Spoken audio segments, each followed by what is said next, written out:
Yo, what's good? It's your boy First Team. Welcome to another episode of Out the Mud. Today I'm blessing y'all with a huge episode, man, from one of the most dynamic small forwards that I ever played with. My boy, Rudy Gay, man. Y'all already know the deal. Head over to Prize Picks, download the app, and use promo code MUD.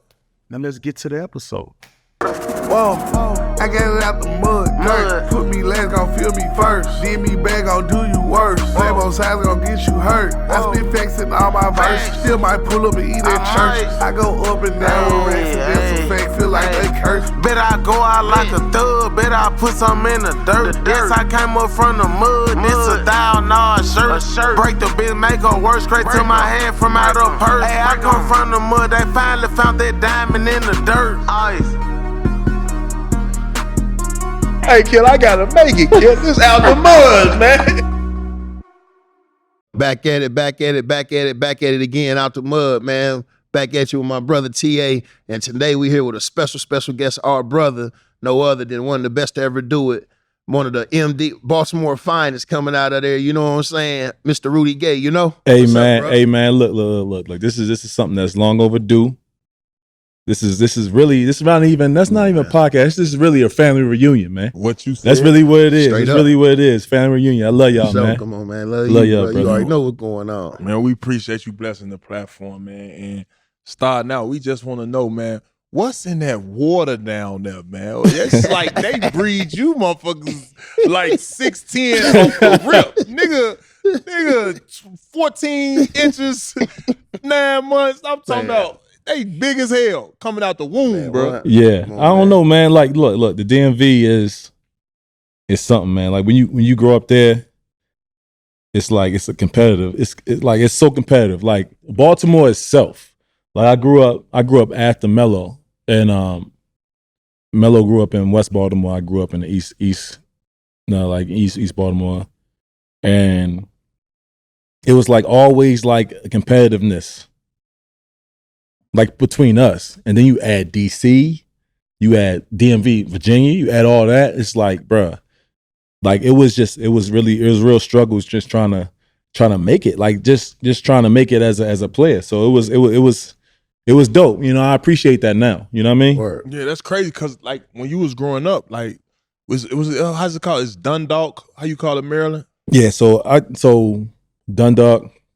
I grew up in Dundalk. Let me get this straight. So I grew up in all parts of Baltimore because you know what I mean, growing up like we did, like your living was uncertain. You know what I mean, you live here, you stay with this person, stay with that person. And your mom and your dad involved at this time you speaking about, right? No, they're not. So my mom and my dad wasn't together. So like, you know, when they weren't together, it was like we staying here, we staying there, we staying here. So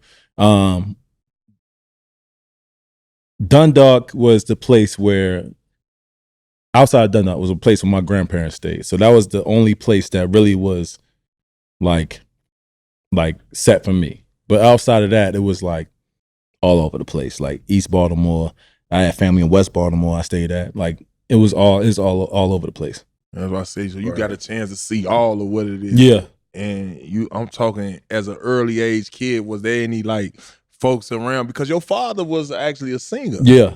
And so you like off the rip, you know, we want to do everything like our father. Right. I ain't gonna lie, my father, I don't know, the fastest thing he showed me how to do was probably try to steal something. But the thing that your father was in your life was he was a singer, and you got a chance to see his fame and notoriety. And that, why didn't that push you into singing? My father was he was in a group early in the 70s. He was in a group called A Spectrum. Actually, the song "Fancy" Drake sampled. That was their song. Man. He'd been sampled a lot, but he signed a crazy deal. He was like 17, 18, signed like a slave deal where he can't like benefit from anything. So I was trying to work on that. But he left the group, and it wasn't easy from there. Like we lived in Brooklyn at that time. We lived in Brooklyn. I was born there. We lived in Brooklyn, and we moved to Baltimore. My mother wanted to move back home, but my father, he did a lot of crazy jobs after that. Everybody thinks like the music industry is what it is, but I saw the the tough side of the music industry, not getting the money from it. And I know you probably, and Zebo, you probably know a lot about that, and you can help guys with that. But it's like I saw the tough side of the music industry where it's like, yo, we were struggling. Like it was nothing. You know, he worked 2-3 jobs while my parents together while I seen it. You know what I'm saying? 2-3 jobs. You know, come home and go straight back to work, sleeping 3 hours. Yeah, it was tough. It was tough for us. My mother was worked at a school, and yeah. While they were together, it wasn't the best for us. You know what I mean? So at what age did you realize, all right, I had the passion for basketball, or were you into other sports? Yeah, I played baseball up until like 8th grade. My grandfather actually was a guy like baseball. Like my grandfather was the guy that actually, like, my father was there, but you know, he was in and out, you know, doing his thing, like, you know, like men do, like, you know, like we all know. He was in and out. Yeah, he was in and out, and mostly out. But you know what I'm saying? The person that really molded me was my grandfather, and he was a baseball guy, and he was a Baltimore Orioles guy, and I played baseball. So that was my main focus up until like 8th grade. 8th grade. I was like 6 foot, so I was like, that ain't gonna make it. But you know what I'm saying? But I turned into a basketball player from there. Yeah, hey, shit, 6 feet. Yeah, 8th grade. That's a good height. Well, yeah, that's what I'm saying. Like, you know, nice little height. What was so you dunking and I was. Devin told me, like, Devin, he used to throw me oops in 8th grade. I was dunking. Damn. I was like, my first dunk was in the summer of 7th to 8th. From there, I went to Dundalk Middle School because they had a basketball. The school I was at that time, I was staying with my grandparents that was in close to Dundalk, like I said before. I stayed with them, and then I went to Dundalk, which was, they had an 8th grade basketball team, and I wanted to play, so I played there. And man, it was like where I figured out where that was my passion. Like basketball was what it was. Like you know what I mean? A lot of people don't make that choice. I made the right choice, and you know, we here now, right?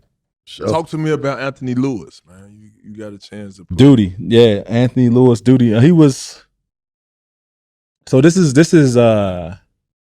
maybe 9th grade. Duty was like, so backstory. Duty is like the guy that anybody in Baltimore, East Baltimore at the time, where I'm from, he would take all the kids and try to, like, from a lot of guys like Juan Dixon, a lot of guys, like JD. He played like he had the AU team on the East Coast, Cecil Kirk, which, you know, I live by. Like that's what molded me. Like they put me at Kirk Avenue at the time. You know, Cecil and Kirk Avenue was like, yo, shout out to all the 20th Street dudes out there. Like, you know what I mean? Like this is like, yeah, you know what I mean? This is like, yeah, I mean, you had to lock in. Like, yo, you gotta be with somebody to be walking around there, like, you know, and it's the hood. Yeah. You know, But you come from that era though. You played on the courts. Yeah, I played on the courts. Like those are my people. So, like, you know what I mean? And those people that played with Cecil Kirk with me, you know, are still my brothers to this day. If you still talk to them, but you know, that was a time, man. Anthony Lewis was that guy that had the connects. He's always working, trying to make the best for his guys, and he's changed a lot of lives, man. Like, for real, like he saved a lot of lives. Like, a lot of guys, you know, I don't know where they'll be without him right now. You know what I'm saying? That's word, man. I admire you, man. Got a lot of respect for you. Give your flowers to I don't want to hear that, man. Look, this my big brother right here, man. Like, you come up in the South Side Chicago, him coming up in that East Baltimore, one of the roughest cities in America, and for you to come out there and how you discipline, man, that says a lot to, you know, to your mother and to your parents and how you was raised, bro. So, you know, kudos to you, man, for sure. Yeah, I mean, my mother would, you know. Shout out to moms. Yeah, man. Yeah, you know it. Y'all know it. Y'all know it. This is a different thing about this podcast, which y'all don't really know. It's like, yo, everybody I'm talking about, they know. So it's like, that's why I said it's like a family reunion. You know what I'm saying? But like, my mother would be, you know, at the end of the day, she had a van. We had a van, and she would, like, for Caesar Kirk and Duty, like she would be like the mother for everybody. So she would drive us to, practice here and practice there, games here, games there. She had, you know what I mean? So like everybody knew her as like, yo, I'm riding with her. You had to listen to gospel while you was in the car. But other than that, it was cool. She really took care of us. You know what I mean? So getting to Eastern Tech and making that transition to Archbishop. Right. Talk to us about that transition. Bro, this is crazy. Yeah. Look. What, That bro? nigga been Yo, this is crazy. That nigga been Bro. doing his homework, ain't he? I'm a journalist. No, this my brother right here. He talking like this. Like, come on, man. Yo, this is crazy. Yo. It's bad. Look, listen. Look, yo, this is crazy. So we on. Yeah, it was Tony. It was yeah, we did yeah. So I got so I never had the grades to like go to like any of those private schools early. But Eastern Tech they were another school that was recruiting me outside of where I lived, and we actually moved. My mother, she moved, like, this is partly when like the split with my parents. So we were living on our own. Like my mother and my two sisters and my sister's daughter, we were all living in a 2-bedroom apartment. I slept on the couch. So trying to be the man of the house, like, yo, I'll let them have this, whatever. At that point, I didn't know what the hell a man of the house meant. You know what I'm saying? But I was trying. So like, we slept in a 2-bedroom apartment. Me and 3 other women. I let them have the rooms. I slept on the couch. Eastern Tech. I went to school. It was close to my school. I went there for 2 years. After that, I went to Spalding just because I just felt like Eastern Tech was. Don't get me wrong, and I don't want to sound crazy. It wasn't enough discipline for me. You know what I mean? It was like I wasn't one of those kids that could just do it on my own. I had to have somebody be like, yo, this is what you need to do, this and that, this and that. Yeah, because over there it's fair East Side.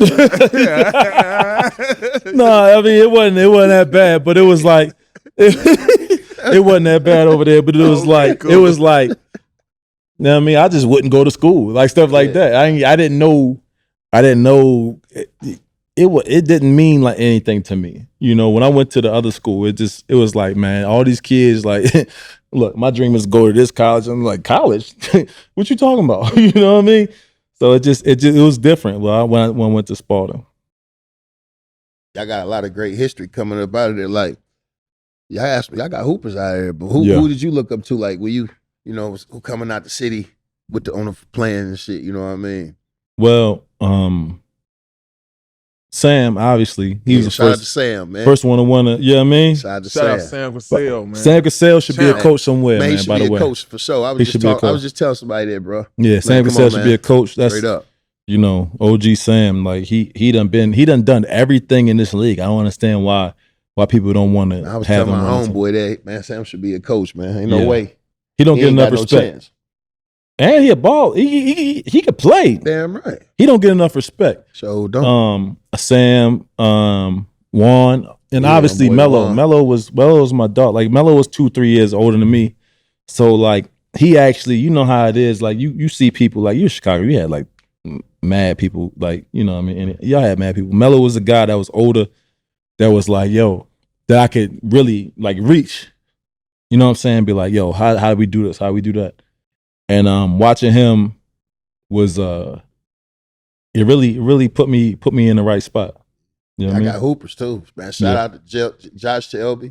Yeah, shout out to Will. That's our youngest. That's our youngest. Too, right? Will, my boy Will. DeMar Johnson. Will. That's DMV. That's but this is whole area. I look at all y'all like that whole area. Just y'all do. We don't. Whatever's that water, man, bro. I got a son for Baltimore. But it's all together. It's a difference. Hold on, that's an hour and a half, so bro. It's the difference from Baltimore and DC. Yeah, hell yeah. What's the difference, Rudy?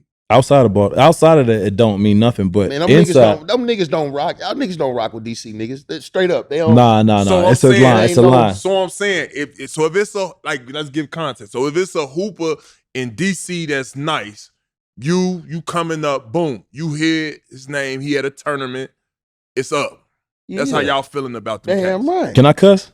Yeah, come It's on, like man. fuck him. Yeah. Like we like yo, like Yeah. what, like Yeah, bro, it's this is going what it's up. him. I'm going to DC, take his shit. Like DC was like DC is like the Baltimore and DC is super competitive against each other. Like we like, bruh, I wouldn't have never thought that. it's going up. it's super competitive. It shouldn't be. And I'm sitting there, I'm at our older age, like we want peace. But you know what I mean? It's like at this point, it's cool. And I love DC, but growing up, it was like, yo, it's us versus them. And I think that's part of what makes us who we are. Like, you know what I mean? When was that point where it been like, all right, I'm him?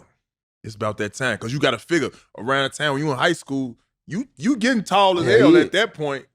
What was it, any OGs in the neighborhood? Or was it anybody keeping you away from the bullshit and just making you like, you know what I'm saying? Talk to me about that part of, cause we out the mud, man. We want to hear the details. Man, y'all want to run the real story? Yeah, man. All What right. like, bro? All right. So look, talking about Cecil Kirk. Look, this is a story I never told, but I do it for my family. This is my brother, so I'll do it for y'all. Look, we was we had practice at Cecil Kirk one time. We was on Bel Air Road. Anybody from Baltimore know Bel Air Road? I went back to one of my teammates' house, and we had to be like 13, 14. Mm-hmm. We went back to the house, and he like, yo, come upstairs. And I go upstairs, and they you know what I mean? They cutting up dope. They hustle. Cutting up dope. So I'm like, at that point, I'm like, man, listen. They get money. You know what I mean? So it's like definitely some decisions. You know what I'm saying? I'm like, they get money. I'm like, I can be a part. I'm asking questions like, man, so what's going on? Like, you 13 years old. What's going on? Like, you know what I mean? Like, what y'all doing? Like, this is what we doing. Like, yeah, look. His mother, like, downstairs, she ain't paying us no mind. She probably know what's going on. She just like, look, you help me with the bills or whatever. So I'm upstairs. I'm like, what's going on? So look, one of my good friends to this day, I ain't gonna say his name, but we walked downstairs with what they was cutting up. He was like, yo, let's go right there. Like, look, let's go right there. And like, you know what I mean? And he had somebody he wanted to, you know what I'm saying? And at that point I realized, like, bro, I can either go this way or that way. Right.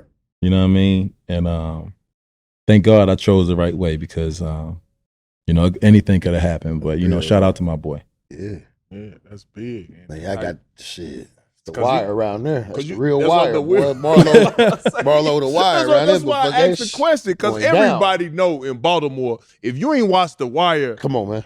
know what's going on. Come on, bro, stop it. Like, and so when you say Baltimore, and just to see you Hoopers come out, like, y'all making noise too, Killer. You, the Mellos, the Durants, like, Yeah. I mean, you and Mello, obviously, but I'm just saying that whole area. I don't know why I look at that as a whole. I'm glad you. No. It's not because outside of it, y'all should think like that, because it is. This is Maryland, like, yo. It's Maryland. But I feel like Baltimore people, we a little arrogant, so we like, yo, this is Baltimore. You know what I'm saying? And Like, Killer, it is I'm what gonna it tell you is. this right now, and I love Baltimore too. I've been down there with Sam Cassell. We won a championship. We went down. We're gonna do some work out there too. Yeah, we're gonna Man, definitely let me know. get on some. Go do some work out there. We Come got out some there. shit to put together. do some Call work. away. Let me know. Yeah, I'm talking about fixing up the community type. yeah, shit. we should do that for sure. But no, look, while I was in Baltimore, and I went to Sam Cassell. They gave him a street, things of that nature. But Rudy, you got to explain to me what's wrong with the English out there. Is it any English classes in Baltimore? No, Rudy, for real, because I don't know what do and you and you know what I'm talking about. I do. But it's actually a swag now, because folks is digging that. yeah, But I'm more. saying, like, you could tell a Baltimore person from anywhere. And I used to hear that of you a little bit. Yeah, but the story is, look, I was born in Brooklyn, so I was there. You like, had a little yeah, structure. yeah. I had a little bit of both. So it's like my accent is a little weird, and my family, like, you know what I mean. So like, but when I get with my boys, I had do too and all that. You know what I mean? You know what I mean? But it is like, I think that's why I said we a little arrogant in Baltimore. Like, you heard Derek Queen, like, I'm from Baltimore, where I get you, you know what I mean? Like, that's just what it is. Like, bro, it's a lot Shout out to going young on. fella. I like young fella too. I love Shout him out too. D-Queen, I love him man. too. I love him too. And it's just it's just so much going on, so much to overcome. This, bro. Like when when you make it, it's like, why can't I? Like, why? Shit. Like, you know what I've been through? Man, like, yo, yeah, I'm from Baltimore. Yeah, I'm arrogant. Yeah, this is what I've been through. So yeah, I understand everybody that's that pop their shit like that. You know what I mean? Yeah. Talk to us about becoming All-American and how did that? Yeah. What was your experience and just even knowing I'm one of these top guys, bro? When you start feeling that, how tall you was then? Were you 6'10" coming out of high school? No. I was like, I grew in college. I was like 6'7" or something like that. Man. I don't know. We got the same thing to him. Like, look, All-American right here, bro. Yeah. Nah. Look. You funny. I love to ask these questions. Yeah. Bro, tell me about it all the time. I'm gonna be honest with you. There's something I didn't even understand the importance of it. Man, you know, I want to talk to you about, I know you won the Player of the Year in Baltimore, but in DC too. Yeah, man, that's tough, bro. Yeah, you know what? The biggest thing about that is I'm not from DC, so it's like, so I went to Spalding. It wasn't like in Severn. It was like Anne Arundel County, so it's in the middle. So we played some of the DC teams, but we played like we were in the Baltimore Catholic League, and I'm from Baltimore, so it's like I didn't know anything about the DC thing. When I won it, I didn't know what was going on. You know what I'm saying? That was not something hot, boy. Yeah, they were hot. So and honestly, it was like they had guys. They had Sam Young, they had Jeff Green, which Shout is to my boy Jeff. Both the guys are my brothers, and you know, I happened, you know, win Player of the Year. So they still hot about that, but it's all good. Hey, like how you get DC Player of the Year? I'm sorry. I'm sorry, Yeah, we did that. though. But no, because a lot of people need to know that though, bro. Yeah. You know what I'm saying? Because it's like that's rare. That ain't nothing like rare. That shit that's happening on a every year basis. It's like you got to be one of them special kind of guys. And that's my question to you. To put it in perspective though, bro, look, we I don't think people understand this though, bro. And I'm gonna say this, and I don't think y'all even understand this, bro. We in a real fraternity, bro. Everybody, us three right here, bro. It's a privilege. It's only 5,000 of us ever to walk the earth, bro. That's a fact. So I don't think people out there understand that. So when we talk, bro, y'all listen. No, we know what we talking about. It's funny you you know say what I that mean? because and we about to go into what we was talking about off air, Right? And I'm trying to implement this in what we talking about, but like that goes to say like when you say a statement like that for our kids, we got the answers. Yeah, I know how to help you, you know, get to the next stages. I know the efforts that you need to make to get to the next stage. I know the proper diet. I know the proper rest you need to have. I know the let's go physical therapy. I know the terminal knee extensions that you need to do. I know the backwards walk, and I know the squats. I know the right way to help you develop at your age. Our kids don't listen to shit we talking about though. And that's my hardest part. That's my hardest part. I was the same way. Like, man. They look at us like whatever. Like we don't know nothing. Listen, okay. Bo, I've never been a knockdown shooter. My son know that. Dad, you're not shooting threes. Relax.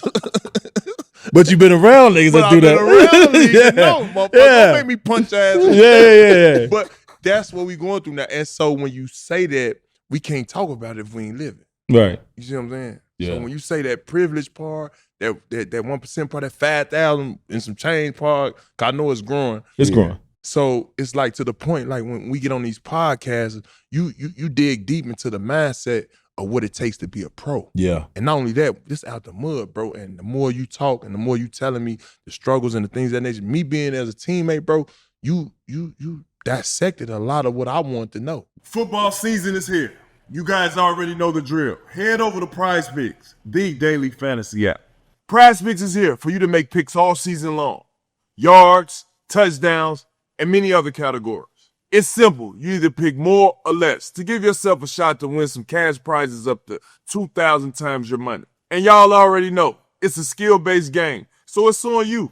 So head over to Prize Picks. Use the promo code MUD. You'll get $50 instantly after you play with your first $5 lineup. Prize Picks got you guys with Flex Play, which means you can still cash out if your lineup isn't perfect. Make sure you start the season off right, joining millions of users at the best place to win cash prizes while watching sports. You guys already know what to do. Go to Prize Picks, download the app, and use promo code MUD. And get $50 instantly after you play your first $5 lineup. That's code MUD to get $50 instantly after you play your first $5 lineup. Prize Picks, run your game. it was something like, bro, I honestly went from not being noticed to being like one of the top players in our class. Like I never knew anything. Like I went to one camp, I went to Nike camp. I left there, I was top 5 in the nation. I never I wasn't even some top of the players there. What at the camp? That camp when you was there, because you had Al to bust somebody. Jefferson, Shout out, that's my boy, Al Jefferson. LaMarcus Aldridge. I don't know who else in the camp. Is Nike camp? I don't remember, but I know who's in my class. Like, 2004, one of the best classes ever. You had Rondo, my boy. We had LaMarcus Aldridge. We had Al Jefferson. We had Josh Smith. We had Sebastian Telfair. We had Sean Livingston, J.R. Smith, Dwight Howard. We had me. We had who else? Damn. Marvin Williams. Yeah, so time out. So why you ain't come out? Why you didn't just come out? See, because I didn't know anything about it. I was scared. I didn't know. Bro, all them names you just said, bro, you could compete with damn near all of them. But I didn't know at that point. Like it was new to me. All this. I was a camp away from being not noticed, so I didn't know anything. I wanted to go to college. Kyle Lowry was there. Joakim Noah, Tyrus Thomas, Jordan Farmer. All sorts of, we was all that class. Like we was Big Baby. These people Fool, you still top 3 out of 11. 16. 16, bro. I didn't know, bro. It was new to me. I needed that. Who was in your ear keeping you to just stay though? Like, cause obviously you know 2004 is like, all right, okay, cool. I could go to see Calhoun, but you could come out and go to the league at that year. This is the part where our viewers ain't understanding. Al Jefferson came out, went to the league. He did. Year. Sebastian came out, went to the league that year. But know what? J.R. Smith came out, went to the league. Yeah, but know what, bro? What was stopping you? What stopped me was the fact that me and myself, so my mother, I had a conversation with my mother. I was like, yo, what you want to do? She said, this is her words out of her mouth. She said, Rudy, we've been broke for a long time. Couple more years ain't gonna hurt us. So that was before we got paid in college. Like, nah, I wouldn't. We would have been straight. That's another question. We were straight. That's another question. But like that set me up to just be patient. You know what I'm saying? And I personally wasn't ready. So like, if I would have came out with them, bro, we wouldn't be talking about 17, 18 years in the league. We'd be talking about 3 or 4. You know what I mean? That's crack. I feel the same way, bro. Yeah. I would have did that. So y'all, I feel the same way. It's funny y'all out of high school. So y'all say y'all with the experience in college, going through that experience, and y'all with that. Y'all glad that helped y'all career. Hell yeah. Yeah, it did, because that's your first time. That's your first time being on your own.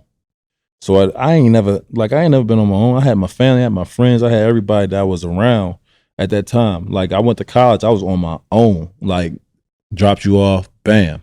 Now, even thinking about having $6 million at that time, it scares me, because I know what I'm around. I know how my father was. I know his vices, and I know what, you know what I'm saying, what money makes you be, you know what I mean, put you around. So it's like I'm scared of what would have happened at that point. So I'm glad where I was and what I did at that time. You know what I mean? Which means that I gotta ask you this question. So the NIL situation right now, do you feel? Well, he would have ate. Dude, that's what I'm saying. Do you feel you would have ate? Do they owe you some money, or at the same time? Come on, T.A. How would you have felt getting that type of money at that age? I'm saying, and speak about now too. What's the current state of it? First of all, everybody owe us some money. You know. You know. Everybody owe us some money. But look, it's at the end of the day, it's like, man, look, these kids are eating. They maturing at a fast pace. Do I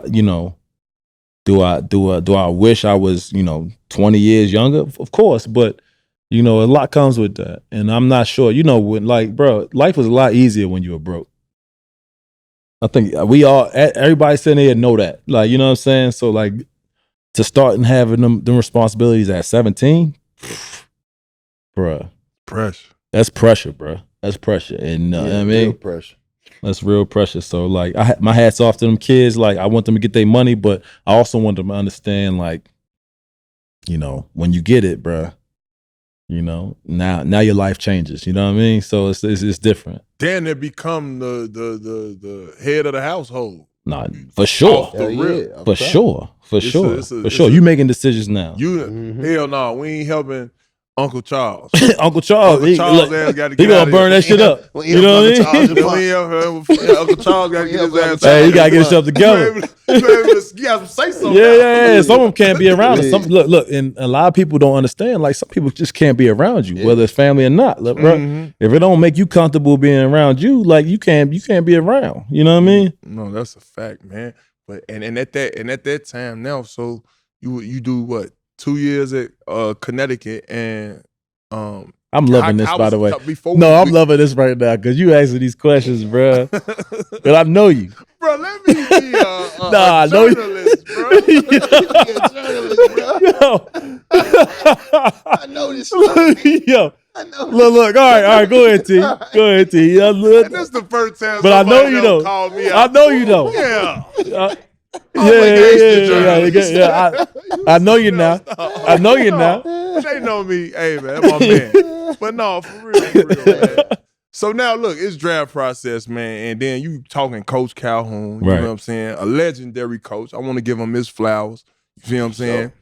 I just want to know, like, was there like a culture shock coming to college? Was his discipline good for you? Because you say you like somebody that always keep you in place, far as, you know, going in the growth of who you're going to be. But talk to me about Coach Calhoun and the process of going to the league. Man, Coach Calhoun was very influential because he just, bro, he was exactly what we needed, bro. Like when you come from not having structure and then like, yo, you're going to do this or it's going to be consequences. It's like, bro, that's exactly what I needed to be a better pro.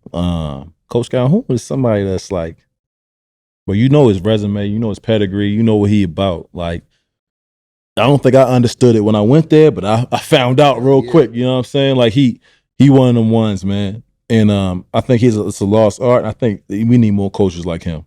You know what I mean? Was he tough nose? Man, he tough as shit, like man. He have you seen him? Rudy, that shit just wasn't it. Yeah. He'll curse you out. I'm gonna tell you like this. Look. And this is something like now at my older age, like, bro, like why I let him do that? But it's like we were in Georgetown. I remember I was like coming back home. It's like close to home. We were in DC. We were playing, and I wasn't playing good. Bro, he subbed me out the game. He said, Rudy, you playing like shit. Boom, punched me in my stomach. But he took his jacket up so nobody could see it. Boom.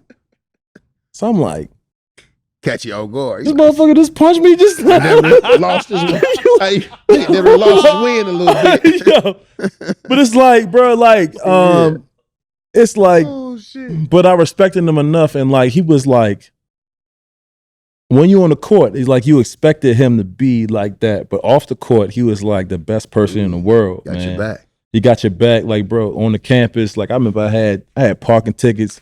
And you know how it is at college. They be like, "I'll call your coach." Like, we was sitting in his office and laugh about the police talking about, "I'm gonna call your coach." Like he was like the best at that as far as like he was the first player's coach off the court. On the court is like, "Yo, this is my show. Do what I say." And you know, at 17, I needed that order. You know what I mean? Same. Yeah. Coach Izzo, him and Coach Izzo. A lot, man. Coach Izzo the same way. The same way. Yeah. Just listen to you, like you said. Did you have punch any you, other coach? My bad. Punch a nigga and grab a nigga. Coach Izzo grab a nigga jersey. Yeah. Man, I ain't gonna lie, Killer. I respect my coach, son. Rest in peace, Coach Son. I ain't gonna lie, Killer. I want honor and no punches. I want honor and none of that. You honored the jersey grab. Come on, your man. face. My daddy wasn't around to you hit on me. Yeah. Motherfucker punch on me, man. Listen, tell me out, Zebo. Out the bud, man. But yeah, rest in peace. Shout out Coach Sutton, man. But look, what I really want to know is, though, bro, talk to me about, like, was there any other schools other than Connecticut? Yeah. Or could you have went somewhere else, like what the world don't know? Because see, the world know you McDonald's American. You know, there are plenty of options. Yeah. I just want to know what was on the table. So funny story is, my other three options was Villanova, Syracuse, and Maryland. So, like Juan, we played for the same AU team. So Juan would call me all the time, like, bro, this is what you want to be when you want to be. Melo called me, and this is like one and done Melo calling me. So he was a different person then. You know what I mean? Yeah, he kicked my ass that year. Yeah. Oh, I ain't want to talk about that. I heard about you talking about that game winner you hit on me. Bruh. That was, yeah. Yeah. That game winner. I watched 7 p.m. Shout out 7 p.m. Yeah, shout out 7 p.m. Hey, your boy. Shout out the mud. Yeah, you know what I mean? That's what we at. We out the mud. Hey, I saw that. I said, guys. Yeah. We're going to finish. Yeah, so Melo called me, was like, man, what's up? I'm like, what's up? Like, who we talking? He's like, yo, this is Melo. I said, oh, what's up? Like, all right, cool. He's like, man, we want you out here. Syracuse. Yeah, Syracuse. I'm like, all right, whatever. Like, I'm getting calls. This is the time when you get calls all the time. Like, out your, like it's like, what's up?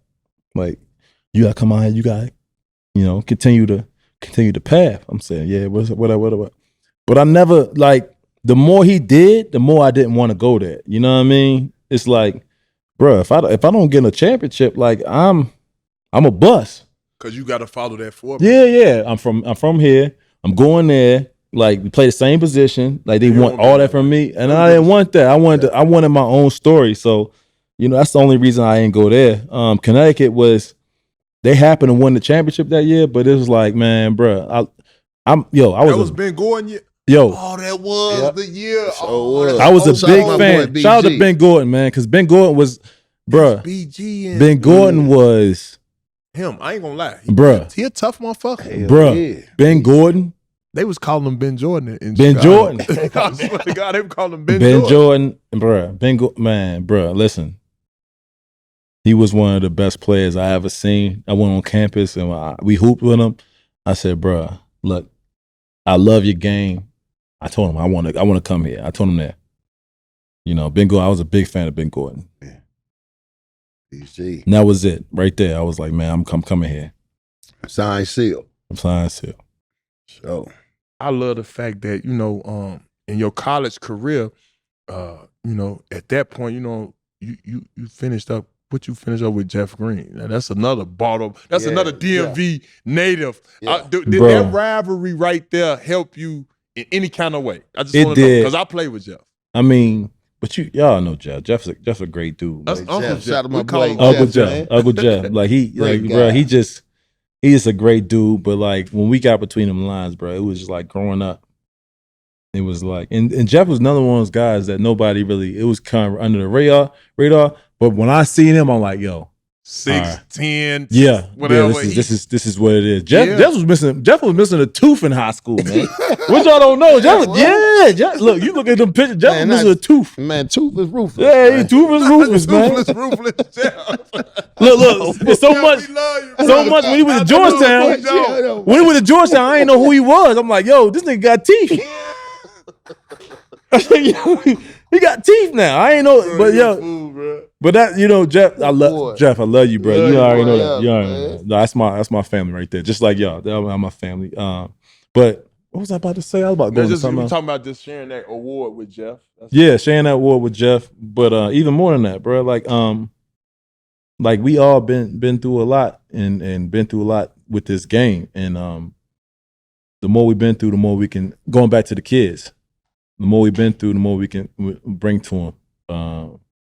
Like I said, it's like, bro, we play on the same team, which is different than playing in the league, bro. Like, bro, we done been through wars. We'd all been mad at the same nigga before. We done all been, been focused on the next team, cussing each other out, fighting. It come to the game. So that makes us closer than other people. So, I don't think people realize that. You know what I mean? So look, specifically in that season, y'all lost to George Mason. Yeah. Tell me what that loss did to you. Oh, man, like all y'all, like you, man. Listen, I had dreams about that, bro. Like honestly, I think that hurt my draft stock, which would have changed the trajectory of where I am right. Well, maybe not. I don't know. Look, I'm appreciative of everything that I've been through, everything I've done, because it's going to make my kids better. But I think that George Mason loss was like something that nobody expected. It was one of those things that taught me a real lesson because I think we kind of overlooked them. Mm-hmm. If you think about the team I had, we had Marcus Williams. Shout out to my boy Marcus, man. Yeah, it was our teammate. And we had Josh Boone. We had Hilton Armstrong, myself, Jeff Adrian, which was also a pro. We had a lot of pros on that team. We was like, man, we're going to get George Mason. And they came out there and beat us. And it was like, man, from then it was like, bro, you can't overlook anybody. You know what I mean? That's one of the things in my life that I always regret, like losing to them, losing to the Clippers in Game 7. Yeah. That was two things that I'm like, man, bro, like if we just would have got past them, like we did lose to the Clippers game. We ain't gonna jump that fast. We're gonna get to that. Yeah. I want to check Nick Young, guys. He said something the other day when we was on their show. He had said something. What'd he say, man? Look. Yeah, I know. He brought it up. He said, "Oh yeah, you don't remember we came in Memphis, man? But just the man had a couple threes, man." I said what I said, bro. That's all he did, man. Bro, you was a last minute. Nobody would worry about you, man. Look. We was closing out. That's all.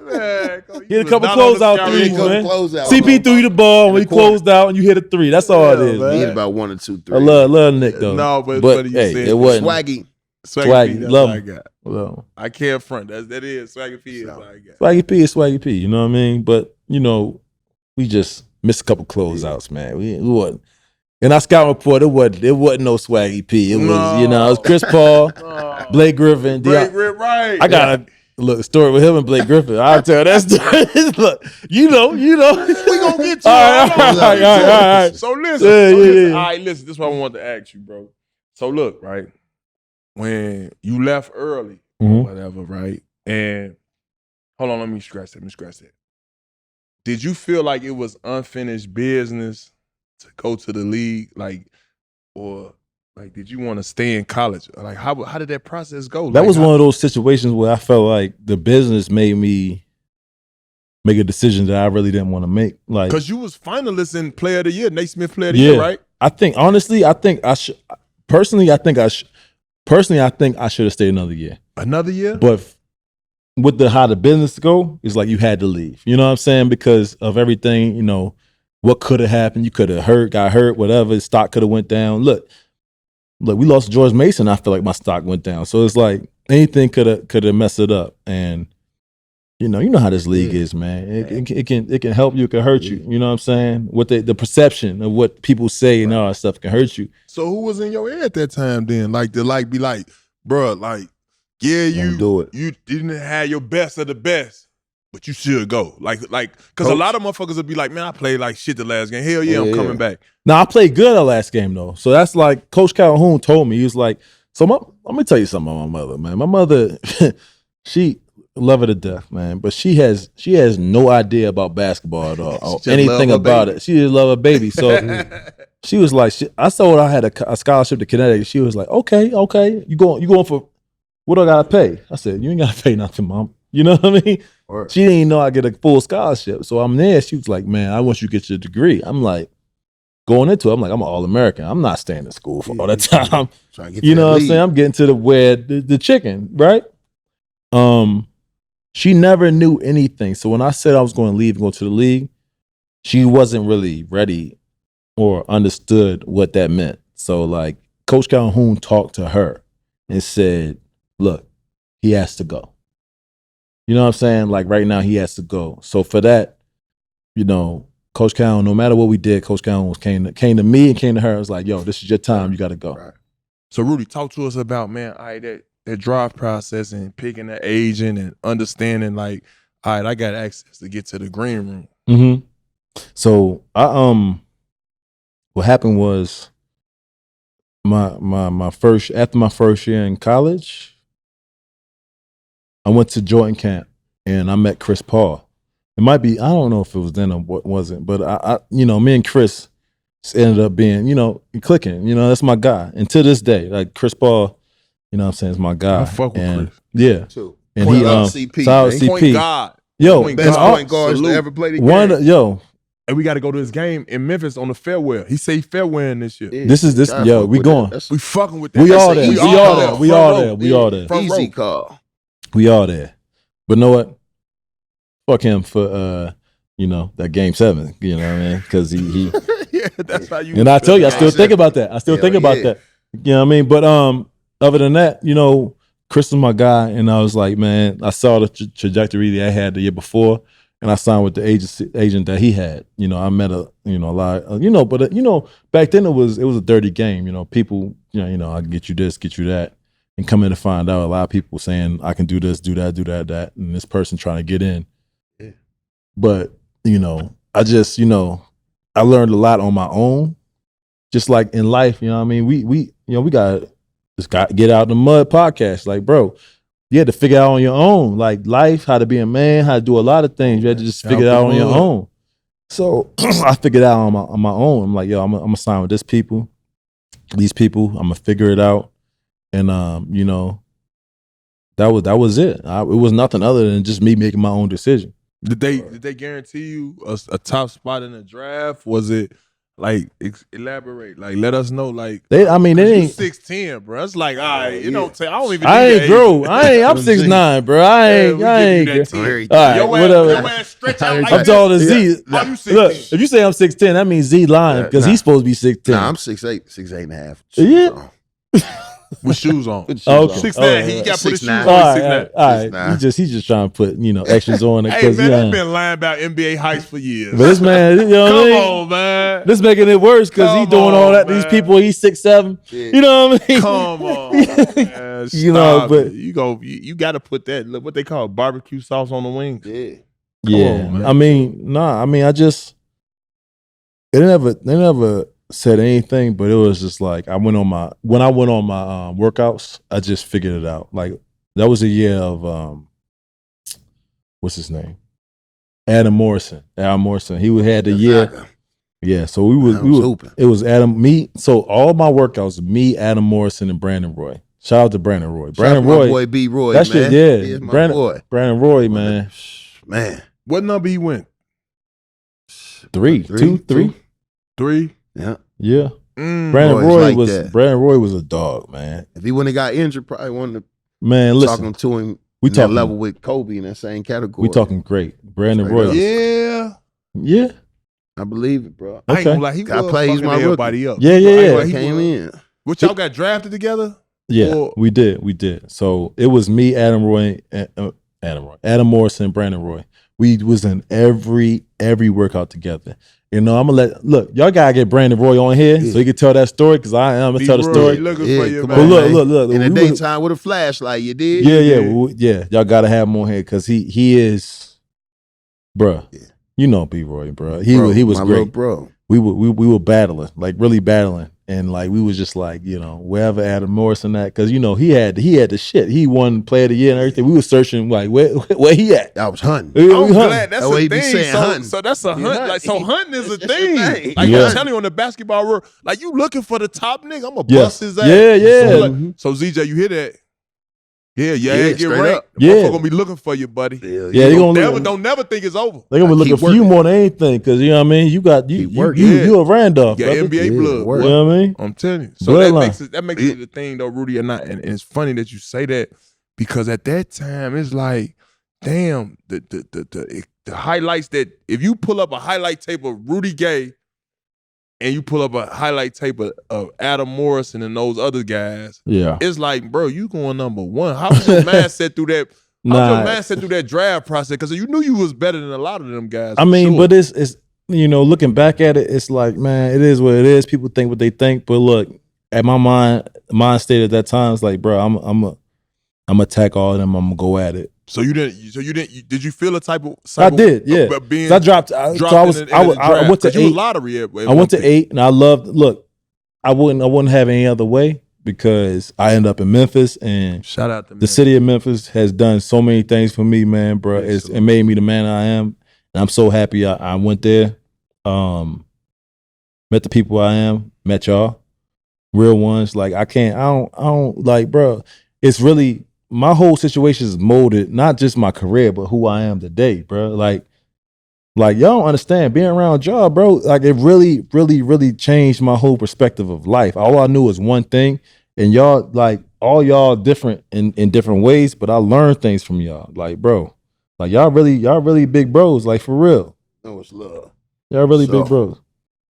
That's big. And speaking of that, I just want to ask you a question because I know a lot of people think Stephen A. Smith has said something about players scared to come to Memphis. I understand. It's dangerous in other cities in certain parts. Come on, man. It's dangerous everywhere. But come on, man. I know you got drafted by Come Memphis, on, man. but Come on, man. like I just felt like that was out of context because That was bullshit. I don't believe that. You know that's what I'm bullshit. Look, You bro, know. that's real bullshit. Know why? Because it's only dangerous if you want to be a part of it. Like, bro, shit happen to people that is in it. Like, bro, if you a drug dealer, bro, it's shit that comes with being a drug dealer. If you a killer, Preach. bro, there's shit that comes with being a killer, bro. You gotta watch your back. So, you know, we basketball players, bro. We might have friends that do all that stuff, but that's what we do. Like, bro, why should I walk around being scared if I ain't? That's not my life. You know what I mean? I agree with you, Rudy. You know what I'm There's only saying? one That's thing, real, like, though. and Yeah. you know, obviously, playing NBA, you're gonna go to practice at most, right? You're gonna leave practice, you're gonna go home, be with your kids, or whether you a young nigga, you're gonna be on Call of Duty or some See, shit. now you on some shit. Oh, so now We was in the streets. In Memphis, hold on. I'm saying Memphis love us, but man. today's game. They love us, man. So no, tell them for real, TA. So that's why when he said that shit, I'm like, They love oh, us, man. Let's speak. Why wouldn't you want to play in Memphis, man? Mayos. Let's speak to the Rudy Gays, the Mike Conleys. You know what I mean? Where folks protected them. Memphis protect their players. You know what I mean? That's a fact. That's a fact. I'm And talking about look. I done been out with killers, they all protected them. I done been out with Zebo. He brought his dog to the building, so I know what time it is. Bring my dog in the club. Here, Black Russian Terrier. He brought it. Pure passion. You know what I'm saying? Like it's He brought his dog. I got some ones and some buns. With my black terrier. Yeah, the dog in the building, man. Boy, you a motherfucker. Yeah. Out the mud, man. You feeling good, man. You never know how I told y'all, man. Look, this is a family reunion. This is a family reunion, bro. I know y'all, man. Some ones and some buns. You know? I know y'all, man. And that's funny, man. Meanwhile, when you got to Memphis, man, you get drafted, man. Did you go to the green room? Yes. Hell yeah. Speak to us about the green room, bro. What's that experience? Bro. Like? Is it? Are you on edge? Are Yes, you like, yes. like You are get your palms butterflies. sweaty? You get butterflies. Man, y'all Yeah. wasn't. You was in the green room. Hey, I was You wasn't. good, man. Hey, Oh, he I like me. got some Moet, couple cases at Moet. Hey, you was Went in your up. own. You was in your own 500 green chicken room. wings. Yeah. That motherfucker turned, bro, you know. Well, I ain't getting no invite. Hey, I I was in there. Invite me. All right, I was in there, bro. It was just like, man, it's just like a dream. Like you in there, you wear your suit, which everybody make fun of now. You know what I'm saying? Was your shit big? That shit was terrible. That shit was terrible. Baggy. What was it, LV? LV. Nah, Ooh, wasn't it. LEV. I remember LEV. LV. They yeah. robbed a lot of. Yeah, they robbed me. You know what I'm LAV, proud? man, cut me some checks. I look crazy. I look crazy, bro. Yeah. That's my suit. Ooh, your suit. We got the Rudy Gay. Come on, man. Leave me alone, man. So big and tall. Hey, man, I'm Jesus, though, because I just got that paper. Hell You yeah. know what I mean? Living your dreams. Yeah, I'm living You that. fresh though. That first day of life, I'm telling you. No more McDonald's 10 for 10. No more than promise. Whopper. We used to go to McDonald's to get 10 cheeseburgers for $10. You remember that? Y'all had that? We No, had you- it. Look, you we- bringing us back in memory. Yeah. 10 cheeseburgers, $10. Nigga, I eat that. I We ate used to go that. get I Whopper. sat on that for a week. And that's Dang. big. And Stern it was Stern at the time. It was Stern. Yeah. It's crazy, man. We old, bro. Stern. That's it. Like people don't even bro. know We who from the Stern is. Stern era. Yeah. That's crazy. Real Stern was a real one though. Hell I yeah. always hear that. Back in the day, I used to hear like, yo, like he was strictly for his owners. Yeah. Yo, I watched y'all podcast when D Miles was on. He said he grabbed David Stern by the back of his head. I'm like, D Miles, why you do that, man? You know, folks, folks' hands this Yeah, long. yeah, So, you know, they yeah. like Spider-Man, a motherfucker. Like, why you do that, man? That was hilarious, bro. Folks, Like he was hyped. Yeah, man, was trying. He got out the hood, man. He grabbed the back of that man's head. Man, D Miles the best, bro. So coming to Memphis, how was your rookie year? Like, how did it go? So my rookie year was Powell. They just won the I think it was the World Cup or whatever. The Spain just won the World Cup. He broke his foot. So the year before they went to the playoffs for the first time. And he had broke his foot in the World Cup. So, you know, he was our guy. Like he was our main guy. So he came back and couldn't play. So we were terrible. We had Biggie. Shout out to my boy Biggs, man. I love Biggie. Shout out to Big bro. what is it, Georgia Tech. Like Biggie a real one, bro. Come on, man. It's big bro. Love Biggie. Love First Biggie. one bought me a suit, man. Hey man. He won. He one of the flyest OGs I ever had. We had Eddie Jones, Chucky Atkins. Chucky Atkins, Real that's my guy right there. Chucky Atkins. We had Mike Miller. We had Boy, Mike. but a couple guys, but it just wasn't like, it just like they had made not saying that we couldn't be good. It's just we had built the team around Pau Gasol so much. And then Mike Fratello was the coach. So it's like, without Pau, it's like, you know what I mean? That was our guy. So he was out for most of the season. He came back and played. We just weren't good enough. We weren't good at all. So it's like, my rookie year, we played after the All-Star break.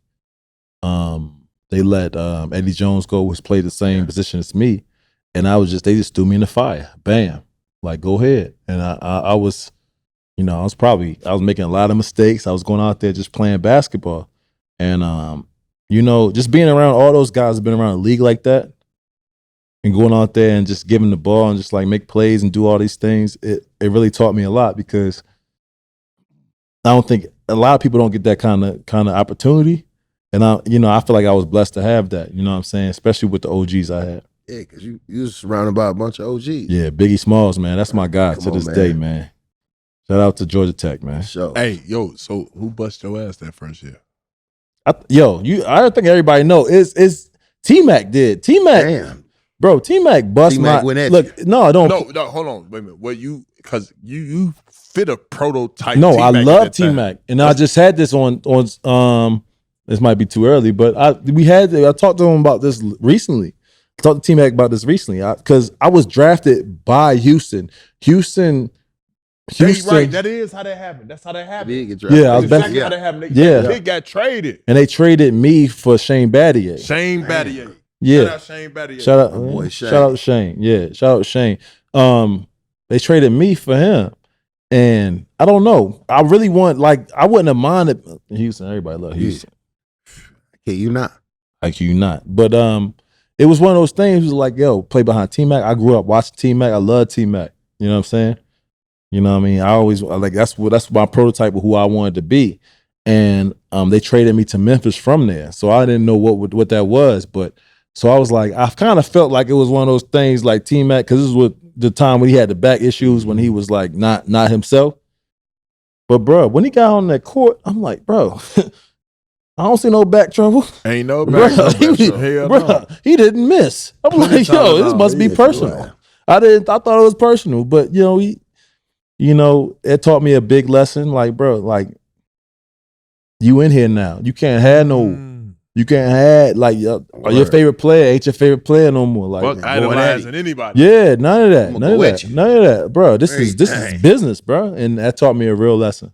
And that's crazy you say that, because I mean, had you stayed there, that wouldn't have been a bad option to be fulfilling T-Mac. Think about how the business go with it, league. Man, I would have loved to play behind T-Mac and learn from him. From there. Just like T-Mac did it. Like he was with his cousin. Like, bro, he was there and then he went somewhere else. But I would have loved to, obviously I love Memphis and love what they did. Shout out to Jerry West. Rest in peace, Jerry West, because he traded for me. But T-Mac would have been a great, great mentor. OG to have. I don't know what kind of mentor he'd been, but I love watching him. You know what I mean? Sure. Yeah, because he is saying a lot of wild shit right now. But listen, talk to us about, your second year. You started leading us in scoring, set the franchise record of it. At that time.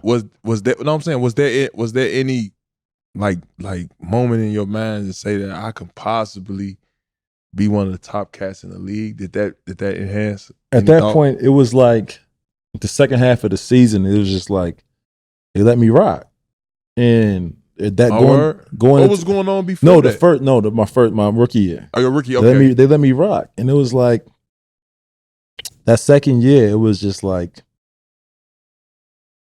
they had traded Powell. Powell wanted to trade, actually. Well, of course, yeah, he wanted to trade. Ready to get over there, and he wanted to, yeah. But it was like one of those situations where it's like, what do you want to do? Like, what do you want to do with your career? And they let me, and that plus they just let me rock. You know what I mean? We had no expectations. We just wanted to play. We did that. Me, Kyle, it was Terrence Kinsey at the time. Who else? We just played basketball. We were just trying to play basketball, bro. And I just wanted to see. I was really just throwing shit at the wall, see if it sticks. You know what I'm saying? Trying to figure this game out, because, like I told you, even from high school, it's like one of those things where I never expected any of this. You know what I'm saying? So I had no expectations. Everything new to you. Everything new to me, bro. Like I'm grateful for everything that happens.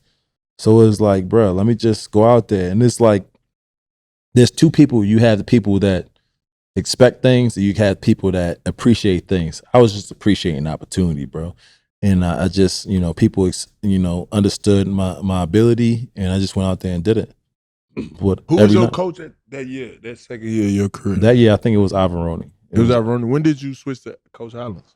Coach Hollins? That was your third year? Yeah, I think it was my third year. Your third year. Look. How was that process? Because it was hilarious. You got to really, and when I say out the mud, while we talking to you, not only did you make it out the mud, but noticing the business. You understand the business of it, because you maximizing dollar. Let's not get that. The bankroll is there and play years and equal. You can't say nothing. He taught me about that. How it's supposed to be. Yeah. But talk to us about it. Ain't nothing compared to what's going on now. Talk to us about like now, like under the certain coaching structures, to where you just talked about structure and how discipline played a big part of you. Talk to us about what challenges Coach Hollins gave you going into. So when we was playing like early, they fired Coach Averoni during the season. Talk to me about that. They hired Lionel during the middle of the season. He was an assistant coach at the time, correct? No, he was at home. He was assistant coach the year before. So he was at home, and they just hired him. I don't know. I think it was Jerry. Jerry West might have hired him. I don't know. That might have been his last hire before he left.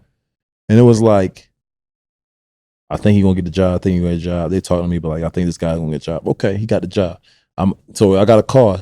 We're gonna hire this guy. I said, okay, I know Train. You know what I mean? Train came in, was a totally different person. Like, yo, I'm like, yo. We was a shoot around before. We was a shoot around before. He be sleep. He getting there with the coach. He like, hell nah. Like, this is what we do. I'm like, God damn. I thought we was good. Train came in, bro. Look, during the middle of the season, Train, he said, yo, we doing 2 a days. I said, yo, it's February. What the hell we doing? I'm about to call the MBPA on your ass. Straight up. I said, I think somebody called him on him. Yeah, I did. Yes, I did. I snitched on him. I snitched on him. Yes, I did. I called it on him. Shout out to Coach Train, man. Coach Train, we need you on here, man. For sure. Out the mud. But Train, bro, he just he said, y'all out of shape, y'all suck, y'all out of shape, y'all tired, everything. We might win or lose games, but we gonna be in shape. I said, you can't do nothing but respect that. 100. You know what I'm saying? I'm still young. I'm running. The OGs on the team, they probably ain't fuck with it. You running like a deer. Yeah, I'm running at that point. I don't care. I'm like, whatever. But he was like, yeah, this is what we doing. And, it's Train. Y'all know Train. So Meanwhile, all right, what year that is? What year that is though? So we keep back on track. What year that is? What year that is? You say you what year? Just say the year. You all gotta do is say it was 3. It was 3. 3. No, I had Alvarone for a whole year. Then after that, we fired him next year. 08, 09? Yeah, it might be 08, 09. Maybe, I don't know. But the change was drastic. The thing about it, when they hired Train, it was like, bro, he was Memphis. Like, you know what I'm saying? Like, hard nosed, like, I don't give a fuck about nothing. Blue collar, like, bruh, like, whatever it was, like, bruh, this is Train. Like, he gonna come in here, like, bruh, he'll fight a play. Y'all know. Y'all know the situation. Like, he'll get into a little play or whatever. Fast. Like, we needed that at that time, bro. So, like, he don't get enough respect about changing this thing around. Like, it started with Train. You know what I'm saying? I was there from the beginning, but it started with Train. Like, Train came in, it was like, fuck that. You're going, whatever it is, like, he'll come at you, he'll come at me. I remember the time he kicked me out of practice. He'd have me come into his room, like, and we'd talk about it. Like, he'll cuss you out. Y'all get into it, it'll be whatever. Tony, what the fuck you doing, Tony? Like, whatever. Stayed on my ass. Yeah, he stayed on my. I couldn't shoot. What the fuck? What the fuck? He'd be like, TA, they not even fucking guarding you. I'd be like, Coach, god damn.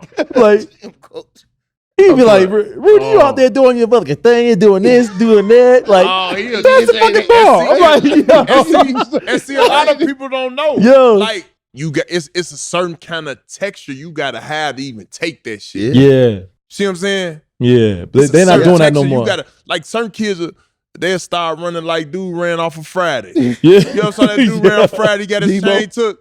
They'll start running off the court like that. But us, we took it like, motherfucker, I'm gonna show your ass. Yeah, but you know, but we were walking in there, but like trainer walk out and be like, man, look, I got to pass the ball today, man. Train was on my ass. So like, look, man, I got to hit some shots. Train was on my ass. Or look, he told you that? Huh? I didn't think that. What you mean? I thought it was a shot you ain't never like. Motherfucker playing with me. I be doing this, Rudy. You got 3 motherfuckers on you. Bro, come on, man. That nigga jump over the rim. He shoot right over the Jordan style. I say, God. My bad, T.A. Look, my bad. Look, T.A. My bad, but brother. we speaking in context. Look. Before that. My bad. Funny, bro. You My funny, bad. boy. Yeah, that's funny, man. Hey, man. Damn. Football season is officially here. Y'all already know who we're rocking with. Prize Picks, the daily fantasy app. Make sure y'all head over to Prize Picks right now. Download the app and use the promo code MUD. It's week 1, baby. I know everyone is excited. So let's get to my picks. Let's start out in the 305. Tyreek Hill, more on combined rushing and receiving touchdowns. Saquon had a record year, and that isn't stopping. Easy pick. More on combined rushing and receiving touchdowns. Not really a Dallas fan, but let's go more on passing yards for Dak. We're going to end off with 3 easy quarterback picks for you. Patrick Mahomes, Jalen Hurts, and Jaden Daniels, more on passing touchdowns. That's the first week of NFL picks with yours truly, First Team. So make sure y'all head over to Prize Pick, download the app, and use the promo code MUD. Prize Picks, run your game. What year was it when you got introduced to Marc Gasol? So Mike came first or Mark came first? That's what I want to ask. Because I don't know. I'm speaking now. That's why I did my journalism shit. Because I don't know who came first. Mike came first, right? Mike came first, right? no, I think they came the same year. Same year. Yeah, so Mike was the third pick, right? You was the first one there. Yeah, he was the first one there. And then I don't know who came first. So look, I was the first one there. Mike came 2 years later. Then OJ. No. OJ came the year after that, but Mark came in the trade with Powell. So they when they traded, they got the rights to Mark. So you was there when the Lowry and Conley. Bro, we was just talking about that, bro. That's what I'm saying. Listen, the Mike Conley and Lowry situation. Yeah, saw that early. Yes, can I say something about that? Then Mark came. Can I talk about that first? I just want to know that experience. Yes. So look, bro. That's the most competitive shit I ever seen in my life. between Mike Conley, 2 lottery point guards. Yeah. 2 lottery point guards, Mike Conley and Kyle Lowry. Those 2 great point guards that still playing to this day. Which Who gonna my get hats the off. keys to? Yeah, who are you gonna get the keys to? You know what I'm saying? What had happened has shaped both of their careers. You know what I'm saying? I like that, Rudy. Because Kyle Lowry is a dog, right? But I don't know if he's that kind of dog without being put in that situation, being the second fiddle to Mike Conley. You know what I'm saying? Word. You know what I'm saying? You like speaking some surreal shit, bro. So like everything that happens is for a reason. Like this is look, Kyle Lowry is a Hall of Famer. Yeah. You know what I'm saying? Did you see all this beforehand though? Like, I've known Kyle since middle school. So did you see all this beforehand? That's all I'm asking. Did you see how great these guys can be? Because Mike finna get his jersey retired in the field. And he should. 1,000%. Kyle Lowry a champion. And he about to have see this? He about to have a statue in Toronto. Yeah. They need to, as they should. Yeah. Did you see this? That's all I'm asking. No, I didn't see that. But that's why I'm saying, like, You saw the work. that situation right there molded that.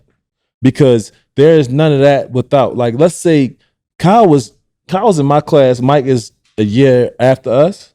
So let's say they gave the job to Kyle. I don't know if he would have been as successful. Yeah, I don't know if he'd been on the edge like he is right now. If Mike didn't take his spot. With like you saying, playing with that chip on his shoulder. And I promise up to God, bro, I'm telling you right now, Kyle Lowry, I can't front, bro. The competitor he was, like I'm talking from leaving Memphis, I saw how he played us every time we played. Yeah, he hated us. Chip on the shoulder. Like I'm saying, this motherfucker fouling me hard as hell. Yeah, like he taking charges, the league in charges, bro. He taking charges. I'm talking about he doing the little things, and then it'll be times where I look up on our scouting report. And Another one y'all gotta have Kalo. Gotta come on out the mud, man. No, for sure. Shout out Kalo. But it'll be Shout out to times Kalo. where I look at him on the scout report and I'm like, man, this motherfucker just was averaging 20-some points a game before he got to us. Then he get to us, he want to get 10 rebounds. He want to get 5 steals. He want to get 8 assists. Kalo is a dog, man. He always been a dog. He always been like, yo, I'll do whatever it takes, bro. And you know, I don't know, like obviously when you got an organization, you gotta pick one. But like it's one of those things, like you got 2 great point guards. Like, yo, y'all did a great job of picking the best available. It's like, I mean, I'd hate to be in that position to pick one, you know, Mike Conley or Kyle Lowry. Mm-hmm. You know what I'm saying? But, you know, everything that happened from what happened was here now. You know what I mean? Word. We can't go too far without giving them folks they flowers. You know, that's our man. Our man. You know what I'm saying? Flowers. Yeah. So within giving flowers, you know, we gotta Mike give a Conley. big shout out to Chris Wallace at this time. Chris Wallace. Chris Wallace signs you. He traded me. He traded me too, though. Hold on, time out. We ain't gonna talk about the. You always look, Rudy. Don't come on out the mud and not talk about the process now. Tell me, he gave me that bankroll. He gave that bankroll. He gave me that bankroll. I took that with me. I took that with me. I took the bankroll with me. All right. Boom. So You're right. Shout out to Chris Wallace. So shout out now, to Chris Wallace, man. You know, obviously, man, I want to say this wrong right here, bro. And you know, obviously, man, you know, I've been on plenty of podcasts talking about how to becoming a TA was. You feel what I'm saying? And you know, I want to, you know, say truly, you know what I'm saying.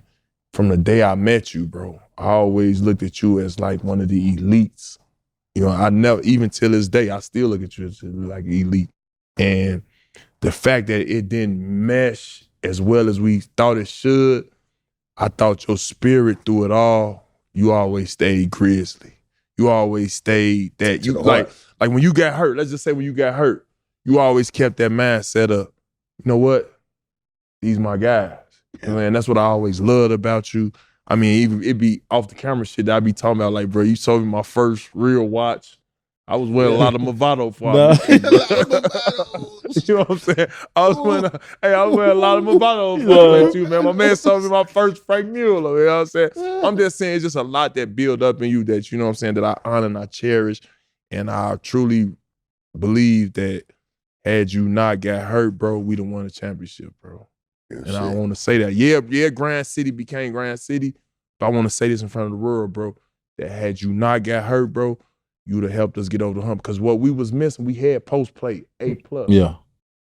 We had point guard A+. Yeah. We had bench. We had lockdown defense. The only thing we was missing was that prolific prototype guy who you is. Yep. You see what I'm saying? And it hurt me to like shit. Like I ain't gonna lie, when you got traded, bro, it took me for about like, I want to say about like a good week or so to be like, why the fuck did that make sense? Yeah. But once you realize the business and shit of it all, you understand motherfuckers trying to go up on the luxury tax. Yeah. We ain't no big high market team. We can't afford to pay double. You understand it. But most importantly, you got a chance to feed your family. You got your bag, which is what we ultimately play for. Yeah. Take care of our family. And bro, you a legend. I don't want you to ever think that, bro. I'm talking about every day, bro, that I promise you, bro. Like from the first day I met you, like I told you, I say, bro, you just as good as Paul Pierce. What I say about Z-Bo, I say, bro, he a 2010 nigga like Ticket. I say Mike Conley sees his flow just like Rondo. Feel what I'm saying? And I'm saying, I mean, you remember that we were doing the commercial, me, you, Pete Pranic. I say, bro, I promise you, bro, I'm gonna be the guy, bro. Ain't nobody finna be posting us up. Yeah. I got the last 5 minutes is on me. Let OJ score all day. You score all day. So Bo gonna do him, Spang gonna do him, Bar gonna see us. I just wanna come stop shit. And on my mom, you know what you told me, Rudy? What I tell you? Man, well, yeah, that sound good, man. I'm gonna average about 25 a game. I'm gonna average about 25 a game. Yeah, man, that should put us in the right position, man. We good. Hey, but he said, what's your quotes on the next commercial break? I was saying, oh man, this nigga here. This nigga here, motherfucker. Nah. But I love that. No, look, Rudy, this ain't nothing. This ain't no knock. I'm saying this just showed me how much confidence you got in you, bro. Look, I'm gonna tell y'all this. Man. Like, as far as like basketball and just knowing and just being a part of like a real brotherhood, there's no other situation in my life other than being with that Memphis team. You know what I'm saying? And Tony, like, yo, bro, I don't think you, like, obviously, bro, people love you, especially in the city, bro. But like, as far as preparation, respecting the opponent, and this is something that I wasn't really good at, bro. I went out there and just tried to go out there and just play whatever. I thought, look, whatever, I'm gonna go get it, whatever. But preparation for your teammate, I mean, for the next team, and bro, there's no other person I ever played with that did it like you, brother.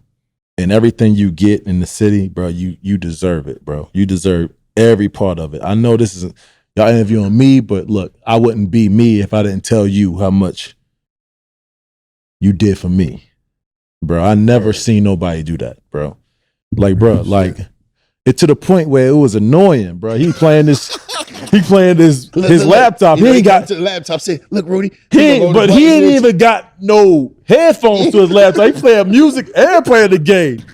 Like, I'm like, yo, I get to another team. I'm like, yo, y'all don't care enough. Like, y'all niggas do not care. Like, y'all ain't, like, y'all just think y'all supposed to just walk in the game and win. I appreciate that, bro.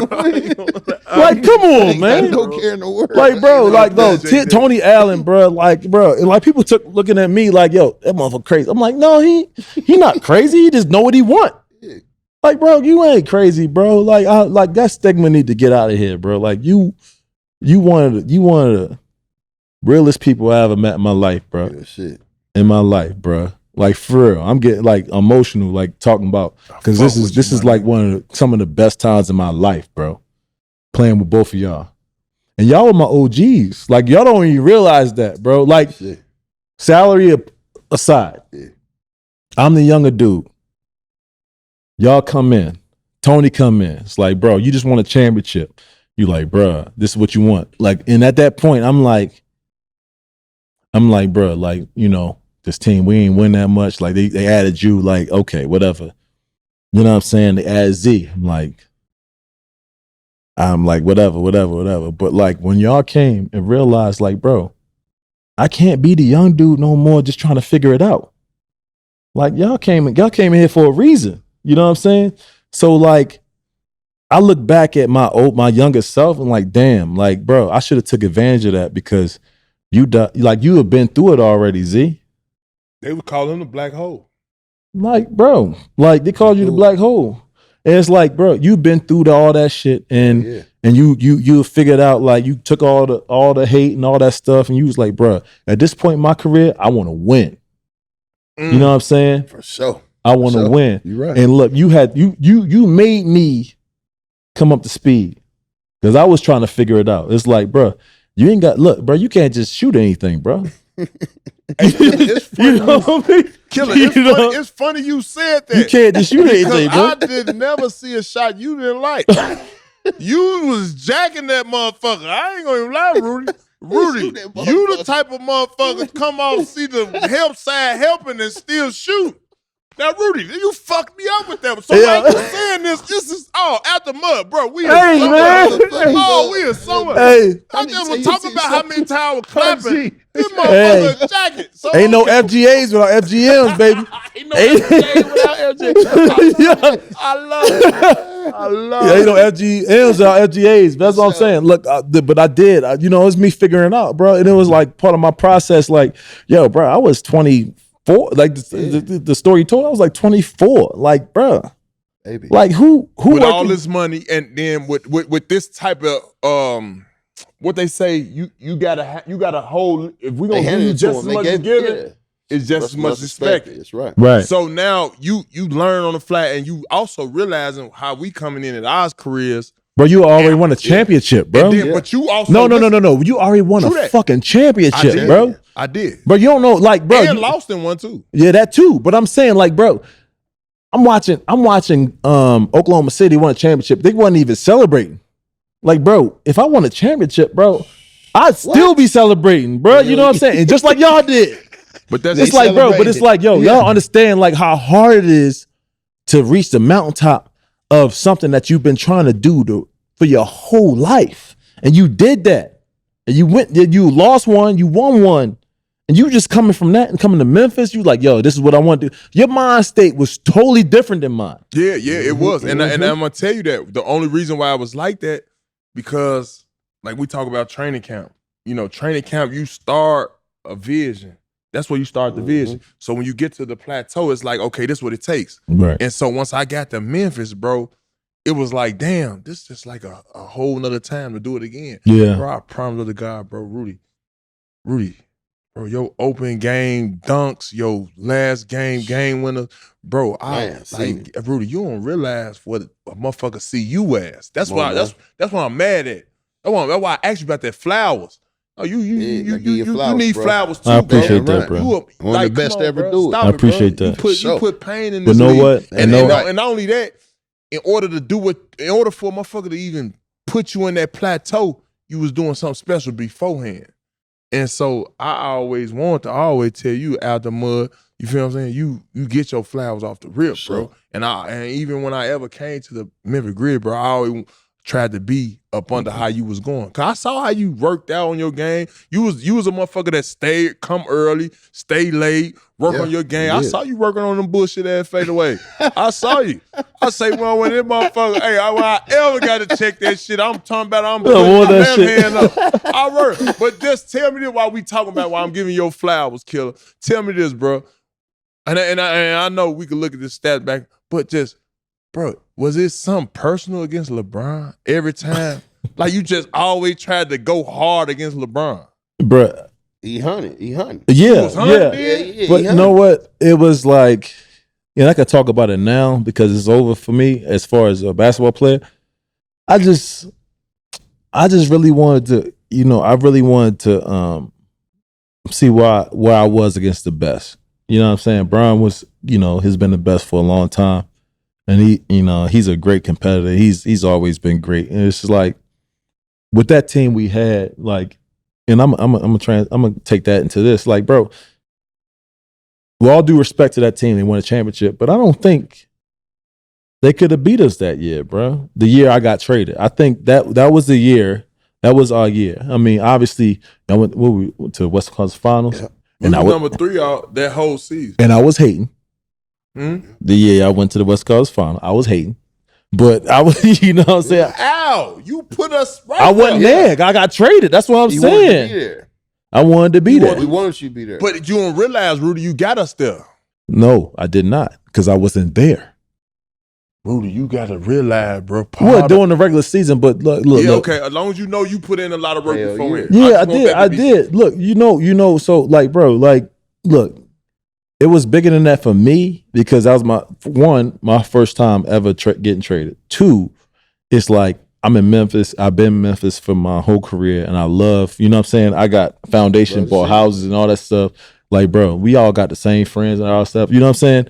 It was like that, and on top of that, like, just getting traded, and we're doing good. Like, it's not like we 3 in the conference. Yeah, you know what I'm saying? So it was like, at that point, I was like, like, I was mad. And a lot of my immaturity came out because of in the media, because of me being like I got traded, like, you know, like, fuck it, like, you know what I'm saying, like, all that stuff. But bro, my heart was in Memphis the whole time, bro. Yeah, I knew your heart was in Memphis. Cause you don't know how I knew your heart was in Memphis. What was that? When you got there, right? You got to Toronto, right? You got Toronto, bro. You probably remember this, bro. What you about to say? You got traded, right? What you about to say, bro? Hold on. All right. Let me. It's my story. Let me tell you. We're interviewing you. You right. All right, listen. So he get to Toronto, right? Boom, they interviewing him. Boom, they playing good. They doing their thing. So they come interview him. Rudy, how's it been? You know, you played a couple games under the Toronto Raptors jersey. How does it feel playing against you know, with the Raptors and playing with DeMar DeRozan? He said, "Yeah, this is one of the best 2 guys I never played with in my life." I said, "What?" That was a shot. That was a little shot. That was a little shot. That was a shot. Yeah, that was a shot, bro. What are you talking about, Zebo? That was a shot. Am I invisible? Am I invisible? Oh man, I said for now, it's Rudy Gay. Look. It's Rudy Gay. That's where our beef started, though. That's where. Yeah. But look. I love you, bro. Motherfucker said. As long as you know. He didn't forget that. That hurt my heart, bro. That hurt my heart. That hurt my heart. Bro, now I made it all make sense. When I got to Memphis, my first commercial was with Rudy Gay. Yeah. I tell homie, bro, I heard they just gave you that max. I just left the promise, man. I know what it takes to get there. You that type of guy. Zebo that type of guy. Mike Conley that type of guy. Mark that type of guy. OJ could shoot the 3. Y'all just need me. Yeah. I told him that. Stamp that. That man said, yeah, man, TA. That man said, yeah, TA, man, you know, yeah, we got a defensive guy here, but man, but you know. You was more than that, though, bro. But you know, I'm gonna average like 20. But T, for to everybody in Memphis, bro, we just squashed a beef that they thought was bigger than what it was. It was like that. It wasn't like that. It wasn't. Look, it's my brother. It never been like that. Never. It's just he and ha-has. Yeah, that's all it was. But in reality, though, that's my nigga, that's my guy, my brother. But look. Sold me my first Frank Mueller. Yeah. I'm trying to sell back. I ain't say you nothing, man. That's an exchange. Look. He said, yeah, get rid of that Movado, bro. He wanted to He a motherfucker. But T, on some real shit, bro. At the end of the day, like with that situation, it was like, look, I didn't expect to get traded. I felt like we had something that year. We had something special. I told you outside, like we just figured it out. Like, bruh, I wasn't taking no shine from Zebo. You wasn't taking no shine from me. I wasn't taking no shine from you. We all had our job. Mike Conley did everything he got to do. It was like, bro, it was a machine. And I feel like the business fucked up what we had going. I agree. So it's like, it was really me being angry because I went to Toronto. I'm like, whatever. I'm getting interviewed by Toronto people. Of course, I ain't gonna show no love to Memphis, right? You know what I'm saying? And shout out DeMar DeRozan. He was a nice 2 guy. That is in his third year. Yeah. He was up and coming. They was comparing him to Kobe a little bit. And to give you more with that, it's like, bro, like, bro, look, at the end of the day, it's like, bro, like, as far as as far as doing, like I told you, I gave you flowers, bro. As far as preparation and doing anything, like, bro, you have, it's not even like a question. Like, people feared playing against you. They had to get their sleep playing against you. It is what it is. So with me saying that, I was just hating. I was like, You motherfucker, you a little bit. like, fuck them niggas, man. They the ops right now. Y'all were the ops at that point. Y'all training me. Look, y'all done with me. All right, y'all the ops now. But you don't know that and it's crazy back then, when I heard it, I'm like, he said that, so I'm like, this motherfucker, right? So now listen, DeMar DeRozan don't even know what type of This is where the beat started. This is where the beat started. This is where it started. So now DeMar DeRozan don't even know why I'm on him like this. Motherfucker, you ain't doing shit today. You the best. Ooh. Yeah, on his ass. And so that helped me stay on DeMar DeRozan for the rest of my career. I wouldn't even think about DeMar DeRozan. I was in Canada. I didn't know you heard that shit, man. Man, he the one put me on DeMar DeRozan. I didn't know. Yeah, I thought. I ain't gonna lie. DeMar DeRozan was a cold motherfucker. Yeah, he is, bro. And know what, bro? Not to take anything from him. I'm not trying to put who against what, but DeMar has added something to his game every year, bro. Every year. And know what? That's like, honestly, that's one of my best friends. So like, that was another part of it. That's really my dog. Like, no, that's my people. Hey, look, he up there in one of the toughest guards for me. If anybody ever asked me, whoever I had tough time, he top 5 for sure. Easy call for sure. I mean, from his transition game to his and he a real one too. Yeah. Like, on top of that, outside of it, he a real one. You know what I mean? You know what I mean? You know what I mean? It's understood. He got out the mud. Got to get DeMar. Got to get out here. DeMar, we got to get you on the show, baby. It's stamped out the mud. You did. So from there, obviously, you went to another 3 teams or whatever. But talk to us about that experience of trying to find culture, a fit, and actually, being a guy that has to find his way in the league. So I never could find it. Like, I never could find it, bro. We had something special. Like, we understood each other. Like, bro, like, I knew when Zebo needed the ball. Mike didn't need to know. Like, if Mike, like, bro, like, if I knew Zebo like needed the ball, like, I would tell Mike, get him the ball. Like, bro, it's like one of those situations. Like, I knew you. Like, Tony been battling, bro. Like, look, run. I'm just gonna cut Kill. No. But you had your play. You had your plays when you ate a little bit. ZZ, no, Tony, stop, bro. A little bit, though. Tony, no, because people outside of this don't understand. They don't understand that, bro. No, for sure. They don't understand that, bro. Y'all could go check it up. Y'all go. Tony, they don't understand. Tony, in a couple game, I'm 20 points, 18 points, 17 points. Yeah, a nigga coming out the street think they can play you just because you can play defense. You will have 70 on them. I swear. You know what I mean? Y'all try that shit, bro. I see, bro. Tony can handle that motherfucker. You was playing point. Mike Conley, all them playing point. Like, Tony, like, don't think Tony Allen just play defense. He's really good at that. Yeah. And that's the problem with people these days. Mm-hmm. They don't sit here and be like, yo, I'm gonna lock in on this. Tony locked in on that, and he made a lot of money just locking on what he did, and is a legend just on locking on what he can do. For sure. Like, you don't have to do everything. Just do what you're good at. Yeah. He's still a pro. Like, bro, don't try him. Don't try him. You got guys out there saying you could play one-on-one and all that stuff. I'm glad we spoke on that, bro. I'm glad you spoke on that, because I ain't gonna lie, it's a lot of cats right now, you know what I'm saying, that, they doing a lot of this internet basketball.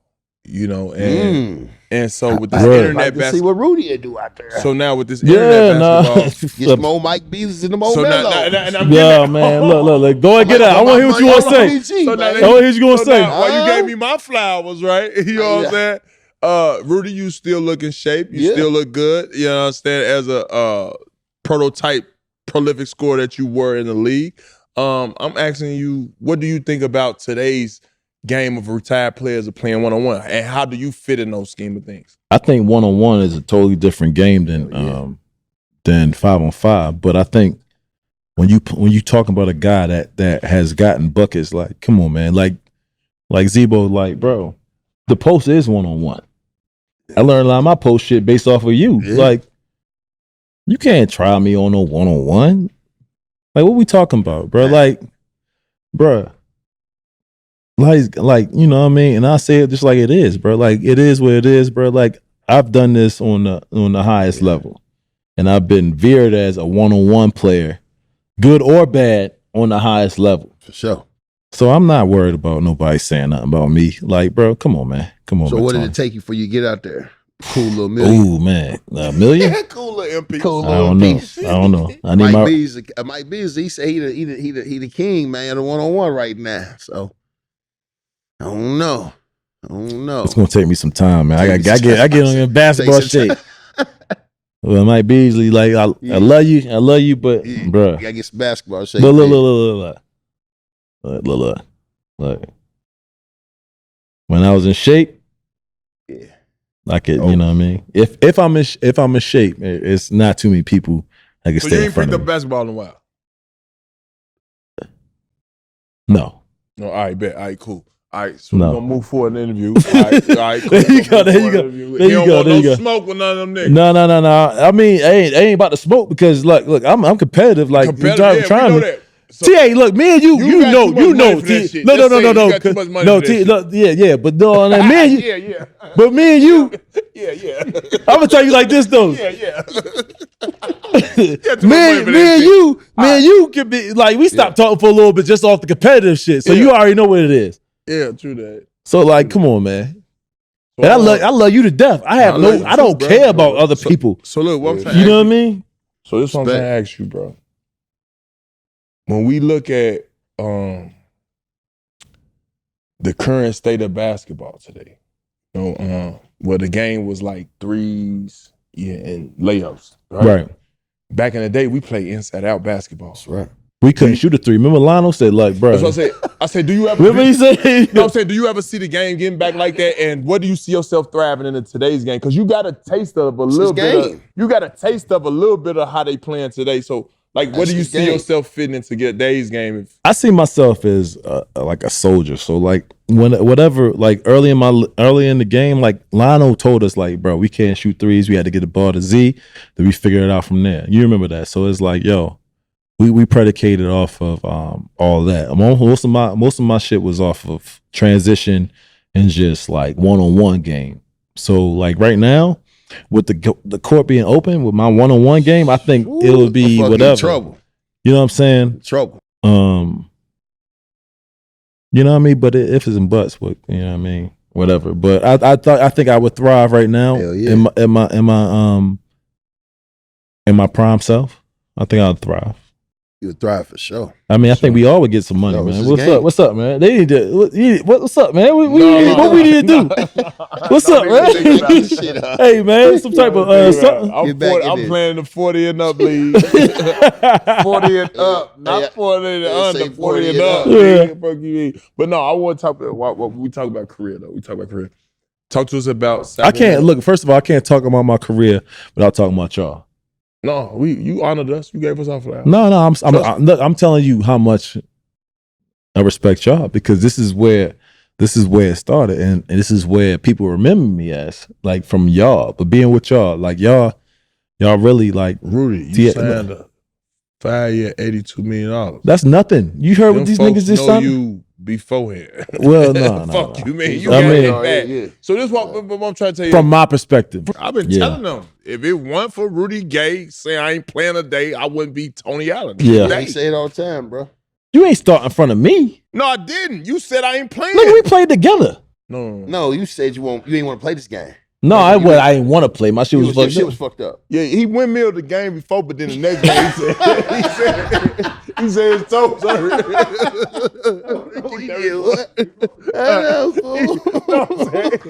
He said my toe hurt. But look, gang, hold on. I'm gonna tell the whole story right now. I'm just walking to. No, tell it, please. Tell This is his own segment. No, tell it. T.A., tell it. They cut it up. They cut it up. I'm gonna tell you my story. All right, cool. All right, so this is how it went.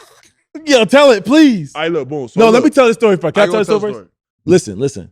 The whole grit and grind thing, he said because I sat out because of game or whatever. Little did he know, it's the same injury that turned into an Achilles tear. Same injury it turned into that. So you know what I'm saying?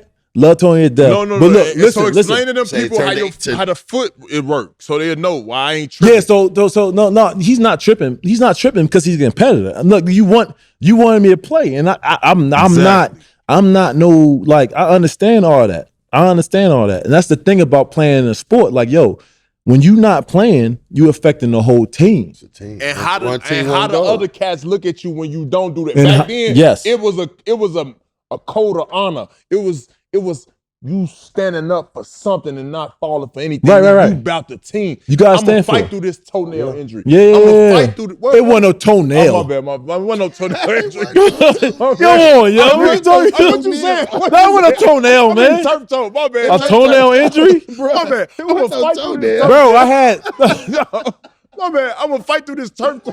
no. And I'm gonna go. But see, look, all right, now Rudy, this is my recollection of it. Tell me what you think. So now this is what I thought of it, right? Right. So cause I done already said it. When I came into Memphis, I was Team Rudy. Yeah. I was Team Rudy. He was. Man, Rudy He just is. You signed still the are. max. We brothers, Yo, right? listen, hold on. And we family? And life. it's still at All right, today. nigga, so But what I'm you saying, saying? when Thought I you came was, in, nigga. When I came in, I He looked is. at the schedule. I said, okay, cool. All right, they just gave dude 82. Yeah, that's the guy. Let's figure out what's up with him and let's go from that motion. As any he player said that. would do. Yeah. And when I came in and I did that, I told you the story. Boom, I'm Team Rudy, bro. Rudy, this is how I see the thing. I just let the final. Boom. So, boom. Now you move forward. I get to going through the battles with you. Boom. And I was in Oklahoma City with you. And I saw when we came out of Oklahoma City, and when you walk through the huddle, I'm walking right behind you. I gotta keep my star, my superstar. Yeah, make sure you Like he a G, he got a rider with him. But you wasn't the Tony Allen that you are today. I though. was. No, you was. I mean, my mama, I was. in your mind, you was. No, I was. I just didn't get no playing time. We're gonna talk about Coach Hollins later. We're gonna talk about Coach Hollins You know later. what I'm saying? I No, wasn't getting no you play time. wasn't. No, you was. Mama, I always been. No, Rudy, I'm not finna let you do that. Rudy, I always been that guy. I know you've been that Rudy, guy. I've been wired up to be that guy, bro. I told But- my ACL to be that guy. I know that. Rudy, I had to survive being that guy. See what you said? See what you doing right now? What? Go ahead. That's why you Tony Allen now. I swear to Exactly. God. That's why. I'm gonna fight You for that. doing I'm fight for that. But you So- wasn't in. But you wasn't in. But listen, I'm trying to tell you, bro. You that wasn't specific then. day, bro, I felt like I just left the finals, bro. Right.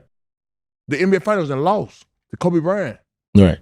You just heard a motherfucker get on the podcast and say, man, we was looking at it like D-Wade just said, we were looking at it, Paul Gasol should have won that motherfucker. Right. I was part of one of the guys that's sticking Kobe. Right.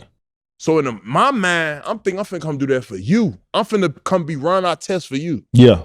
That's how I'm looking at it. Yeah. I know what he gonna do. I know what Mike gonna do. I know what Mark gonna do. But the guy is you. Yeah. That's how I was thinking of that, Rudy. You was. My soul, my kid, all 5 of my kids right now. See what I'm saying? So that specific day, when you did that, I'm like, boom, I'm like, now hold on. I gotta remember. Last week he said these son of bitches weren't showing on the pick and roll. Yeah. You remember that? We walked through the huddle I do, the I same do. day. He said, man, this motherfucker had 40. These motherfuckers ain't showing pick and roll. I said, don't worry about it, Rudy. We see him again next week.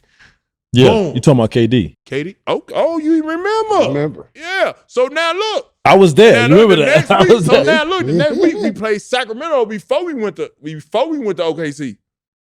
I saw you do that windmill. You know what I said? What's that? I said, yeah, we finna fuck KD up today. All I gotta do is worry about James Harden. Yeah. That's what I said. Yeah. But when you pulled up, right, bro, it was 30 minutes before the clock, because you know you got 90 minutes before you go. Then coach came to erase the joint. By the way, then this is put the whole Tony out grit. on This is the KD. whole grit and grind shit. Man, what the fuck? That's the green grind shit. Look. This is Guess what Tony. song This was is out Tony there? Allen though. This is Yep. Tony Allen You know though. what song was out then? What? Some type of way, make you feel some Yeah, that was our type shit. of way. peace, We had a lot of fun of man. that. Rest in peace, Rich Homie. This is Tony Allen though. This is Tony Allen though. That's that green Whatever grind it is, he gonna take it and gonna motivate him to whatever it is. I just need something. And you know that. You just need something. But okay, so behind that, look, me and KD been going at it for years. For years. For years. Y'all from that Tony, look, me and him, look, there's interviews, everything. Like Tony Allen, I mean not Tony Allen, but KD, whatever. I'm at his ass. You know that. Like I've always been at his ass. Yeah. So I had turf toe. Snap that. Did bro need to hear this? I did. I had turf toe. So I was like, bro. Not toenail, but turf toe. He said toenail, man. No, I'm saying you didn't have turf. Yeah. So like turf at toe, this point, like, bro, this is before all the other shit. So it's like, bro, that shit flared up. I'm like, bro, I don't think I can guard that motherfucker today.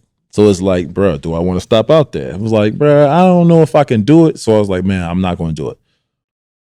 This is before, like nowadays it would have been approved. It'd been that stamped. was official. Today's game? Stamped. It'd be stamped. Yeah, stamped. Not back then. That's what I'm trying to tell you. Like back then, it was like whatever. But look, that me playing through that injury got me to tear my Achilles, which what happened later. You know what I'm saying? What year that was? Was that one the same? That year? was like 4 years after 4 year. years after that. But I'm like, yo, it turned into a whole bunch, like just me playing through that. Wear and tear. Yeah, but it's like, but I understand what you're saying because like that's the era we come from. You know what I'm saying? Fuck it, whatever. But I'm like, yo, Kevin Durant, I gotta give him. He got to have 100% of Rudy Gay. You know, you know, I get 100. Fuck with that You see, yo, that's the real shit I love, G. I love that answer. And look, Kevin Durant, like, bro, like, look, in the end of the day, you know what I mean? We've been waiting on, yeah, for the longest, like, bro, yeah, the world been. I love you to death, bro. That's why I like, in the day, like, you my brother for real. Like, you know that, right? I know that, bro. You know that, and you know that too, right? So, like, at the end of the day, it's like, bro, look, whatever y'all say, I'm not worried about it because I fight with my family all the time. Like, everybody outside, I'm making something bigger than what it is or whatever. It's not. Bro, I don't like, bro. I will talk to you. Yeah. You know what I mean? I don't care. Like, yo, you like y'all, like, bro. I've been through like some of the toughest times in my life with y'all. Y'all were there when my grandmother passed, bro. You remember that? When I left and like, bro, like I was there. Z like walked on the bus, like, yo, you good? Like, bro, like some of the toughest times in my life I've had with y'all. Like, bro, like, come on, man. we have like whatever Tony Allen say. I'm like, man, that's Tony. I know Tony. Like, bro, whatever it is, like it is what it is. Like, bro, like I'm still laugh with you. Like, bro, you say what you say. Like, I know Tony. It is what it is. Like, bro, y'all can say what you want, make what you want from it. Hey, Killer, I actually know him. I'm gonna cut you off. Like, look, Killer, I'm telling you this, Killer. We holler at J Dub early. Killer, the first fashion nigga to me was Rudy Gay. Rudy Gay, the first nigga told me, ATA. Putting that shit on. He told me, ATA, hey, them True Religions a little too big. Hey, Killer, you got it. ATA, them True Religions a little too big. Hey, nah, TA. Dirty motherfucker. No. Fly as hell, polo. True Religion, Air Force One, 2011. No. Z. But look, Z. Euro 2011. But look. People know TA had a couple DMPs. He had a couple DMPs. Oh, no, that's 25. No, but that's out of the mud type of shit. Like, it was 25. That's really out the mud. But listen, that's some real shit. Like, he had DMPs. Yeah. And during them DMPs, Really did. people was like, yo, what you got on your feet? TA be like, 1,500. That's all it is. No. My shoe game was. I've been getting money for a long time. TA been getting money for a long time. You like, yo, I'm saying. can't nobody say nothing about the shoe game. I'm saying with my jeans. Yeah. It was like 1990s, like AI, like it was like I'm Yo, still in that era, like TA different, man. like you too, bro. Don't get the laugh. Your ass was when this son of a bitch was on my mama. Oh, don't let the media. Yo. This son of a bitch came in there with rhinestones in his jeans. He say, TA, get rid of the jabots. You start wearing these called Robin jeans. Yeah. Robin jeans, man. It's a Robin jean wearing. Nah, he was a Red Monkey nigga.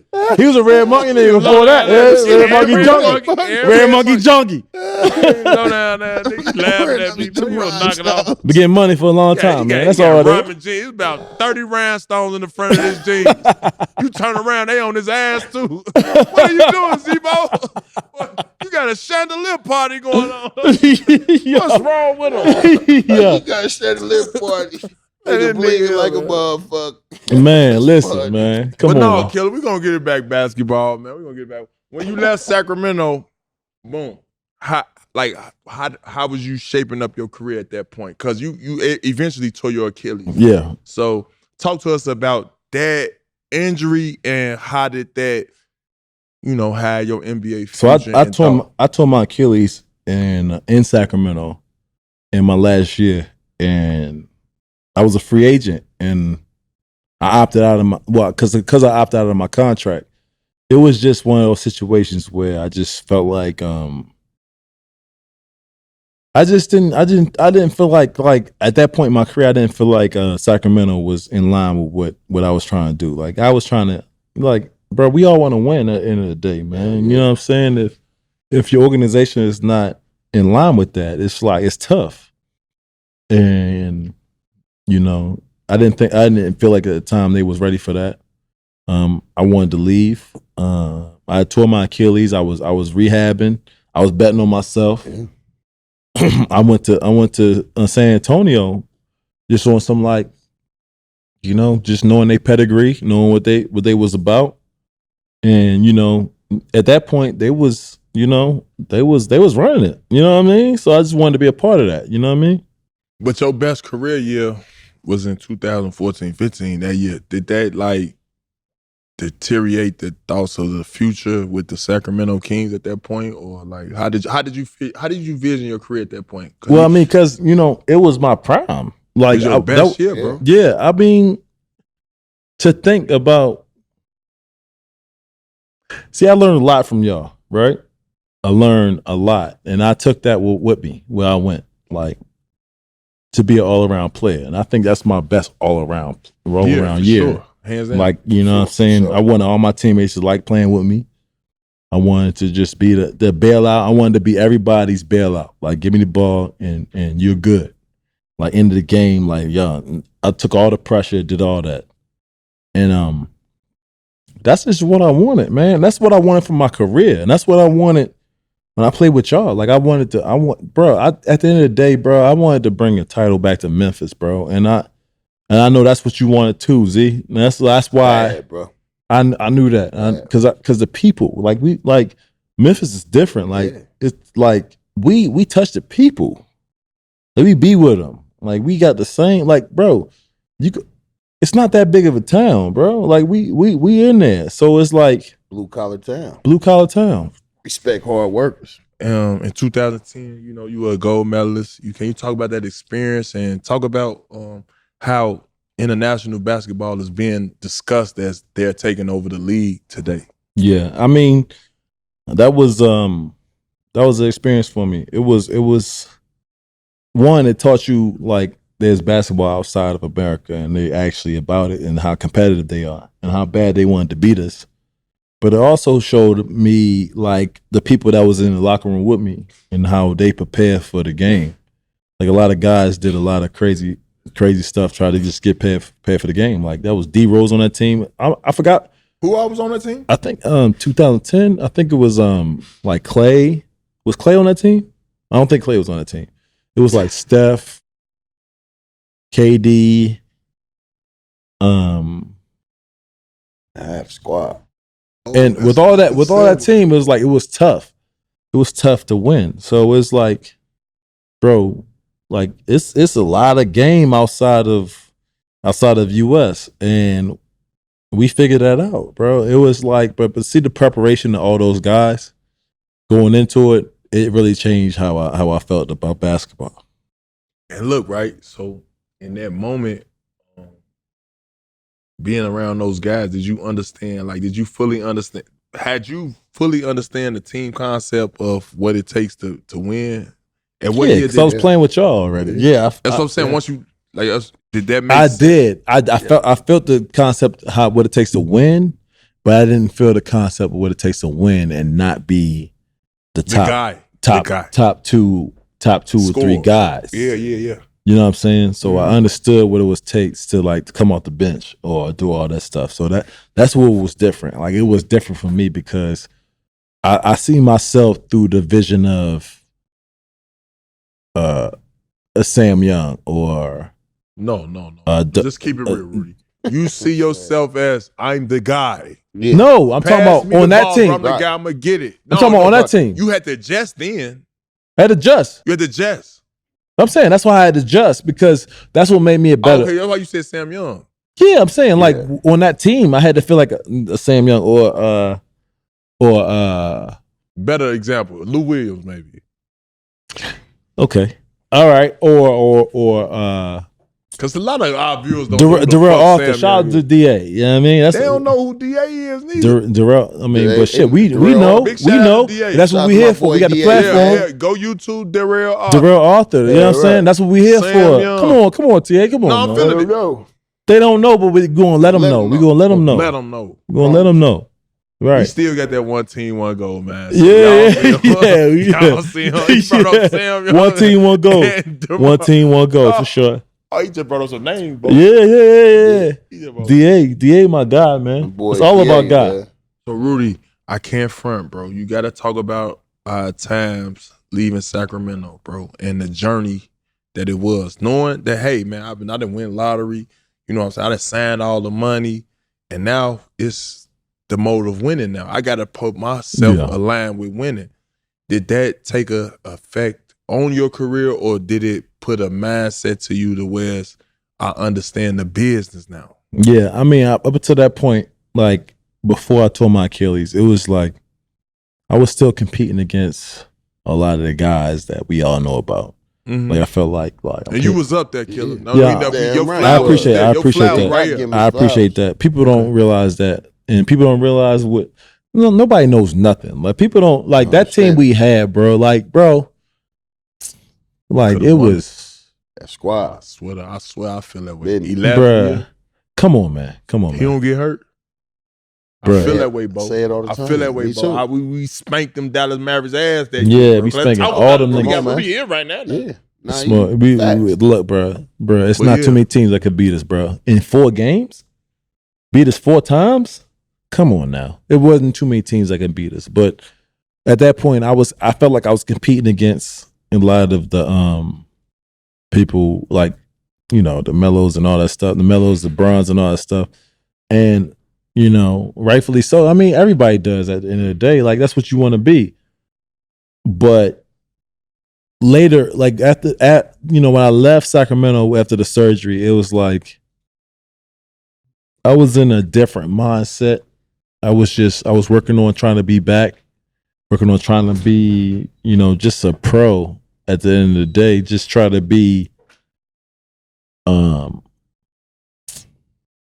try to be something. And, when I went to San Antonio, it was like, bro, like I understand and I agreed to be a part of something that was bigger than me. You know what I mean? So that's what that was. for sure. Bro, having to understand that, like, at this point, bro, it's part of the business. And as a journeyman, you got to figure out, like, how do I adapt? Was that a hard process in understanding what trade and the business is about? Yes, it was. It was because you go from like 20 points a game to come out of the bench. It's like, it's different. And it's a fight which you got to have with yourself. But at the end of the day, it's like a vision that somebody else had for you. So it's not something that you have a plan for yourself. It's like a plan that's bigger than you. So you have to just fall into the line. Now, every time it might not be true, it might not be right, but the business is there's people above you. You know what I mean? And they searching for a job to And replace you every day. you know what I mean? Like you could be replaced. So you have to find your spot. And that was the first time when I went to San Antonio that I had to find my spot and to find out how I can be productive in that spot. You know what I mean? Especially after coming out the a surgery, after Achilles surgery, I just felt like I was just I had to fit in. You know what I mean?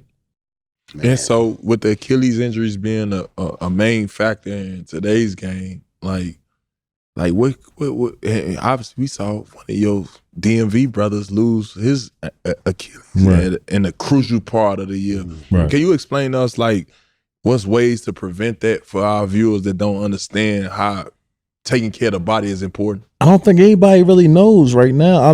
There's ways to prevent it. I think you can. There's things you can add into your training, but as you can see with Jason Tatum, who I've talked to. That's gangster, man. That OG shit. That's OG shit. No, I've talked to him. I've talked to Dame, who is my young. I love Dame. Shit, I love Dame. I love that. OG shit. Yeah. OG shit, Rudy. You have Halliburton, who I haven't talked to, but those guys, like, I think for the guys that plays those kind of minutes, you need to add those kind of things that we do, like things. TA, this is, and I keep giving you flowers, bro, because I appreciate it, G. Because this man, I know y'all. I know everybody know that. I'm geeked up. You stabbing my G, but bro, like this guy, like bro, he would be in there like preventing every single thing, like bro, he would do everything to be just there, available. You know what I'm saying? In a weight room. You know what I'm saying? Rudy Cole. Here and there. He looking at me like, what you doing? Like, I'm going to do that. You know what I mean? Train at the my guy. You know what I mean? Train at the board, right? He doing his workout. Hey, look, Rudy talking about, look, I walk up on him. Look, he doing the leg. He pulling the thing. He's squatting. Hey, look, man, I'm from old school. I'm doing leg press. Hey, this nigga like, yo. What the fuck is this shit he pulling his leg. Hey, Z. What is he doing? Z, he like, what that do? I'm like, I don't know, but I'm doing it. He's like, I'm going to do it too. I said, I want to do it too. I love you, remember? Game 7 with me and him. He brought up earlier. It was a game 7 against the Clippers with Blake Griffin. Fuck them, man. No, and I won't He said that's one of his only regrets. That's the only regrets. But I'm saying, and my thing about that is, when you talk about, coaching, it was obviously adjustments that need to be made. I thought they made the proper adjustments. They thought, all right, okay, cool. We can't beat them in the half-court set. What's our best offense? Transition. Let's beat them in transition, and let's spread the floor. Mm-hmm. I thought, honestly, that was a new style of play that hit us. Yeah. Because we were used to everybody coming in, throwing it into the post, you know what I'm saying, playing the way we play, and we would play that way. But I ain't gonna lie, playing them that series, I thought Vinny Del Negro. That's not our fault. That's not our fault. No, that ain't our fault, but and that's the life lesson in that. You know what I'm saying? Adjustments are always to be made in the playoffs. You should never stick to one style of play because Nick Young, the guy who even brought this series up to me in the podcast world, he let it be known, like, hey, yo, brother, we beat y'all. Y'all remember that year? What I mean, those folks hold on to that type of shit. Yeah, we was on the ride. That's all he got to hold on to. You know what I mean? They hold on to that shit. I mean, look, congratulations. But look, listen, at the end of the day, we was a better team. For sure. Y'all won. For sure. Y'all won, but we were the better team. It happens all the time. It's happened to me. Look, maybe it's just me because maybe I'm bad luck because it happened to me in college. Maybe it's college. Because college did have the same thing. But, bro, at the end of the day, like, bro, we were the better team. We should have been there. And game 7, like, yo, y'all hit a lot of shots. And, bro, in the playoffs, that's what it's about. Like, hit shots, whatever. A game plan wasn't what it was. Like, it was what, you know what I mean? Y'all hit shots. That's all it is, bro. And that's all it is. And so, till this day, I look at that, I be like, damn, what were some of the adjustments we could have made? I mean, because we solely sold our whole game on throwing it in the post, you know what I'm saying? Inside out. Inside out. Meanwhile, we had shooters. Yeah, we had everything, bro. That squad. You know what I'm saying? Like that specific year, we had a little bit of everything. Actually, we did. Actually, we had a perfect team. From Darrell Arthur to each position, we had motion. So it always make you, look back and say this and that and the other.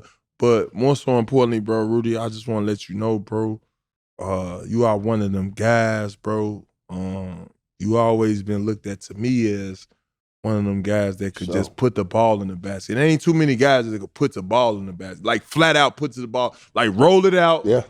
I'm getting the ball in the basket, bro. And I promise you did a great study of that. Yeah, and even if after your injury, I know you probably don't like talking about a lot after the Achilles, but bro, for you to maintain after that says a lot of shit about being a pro.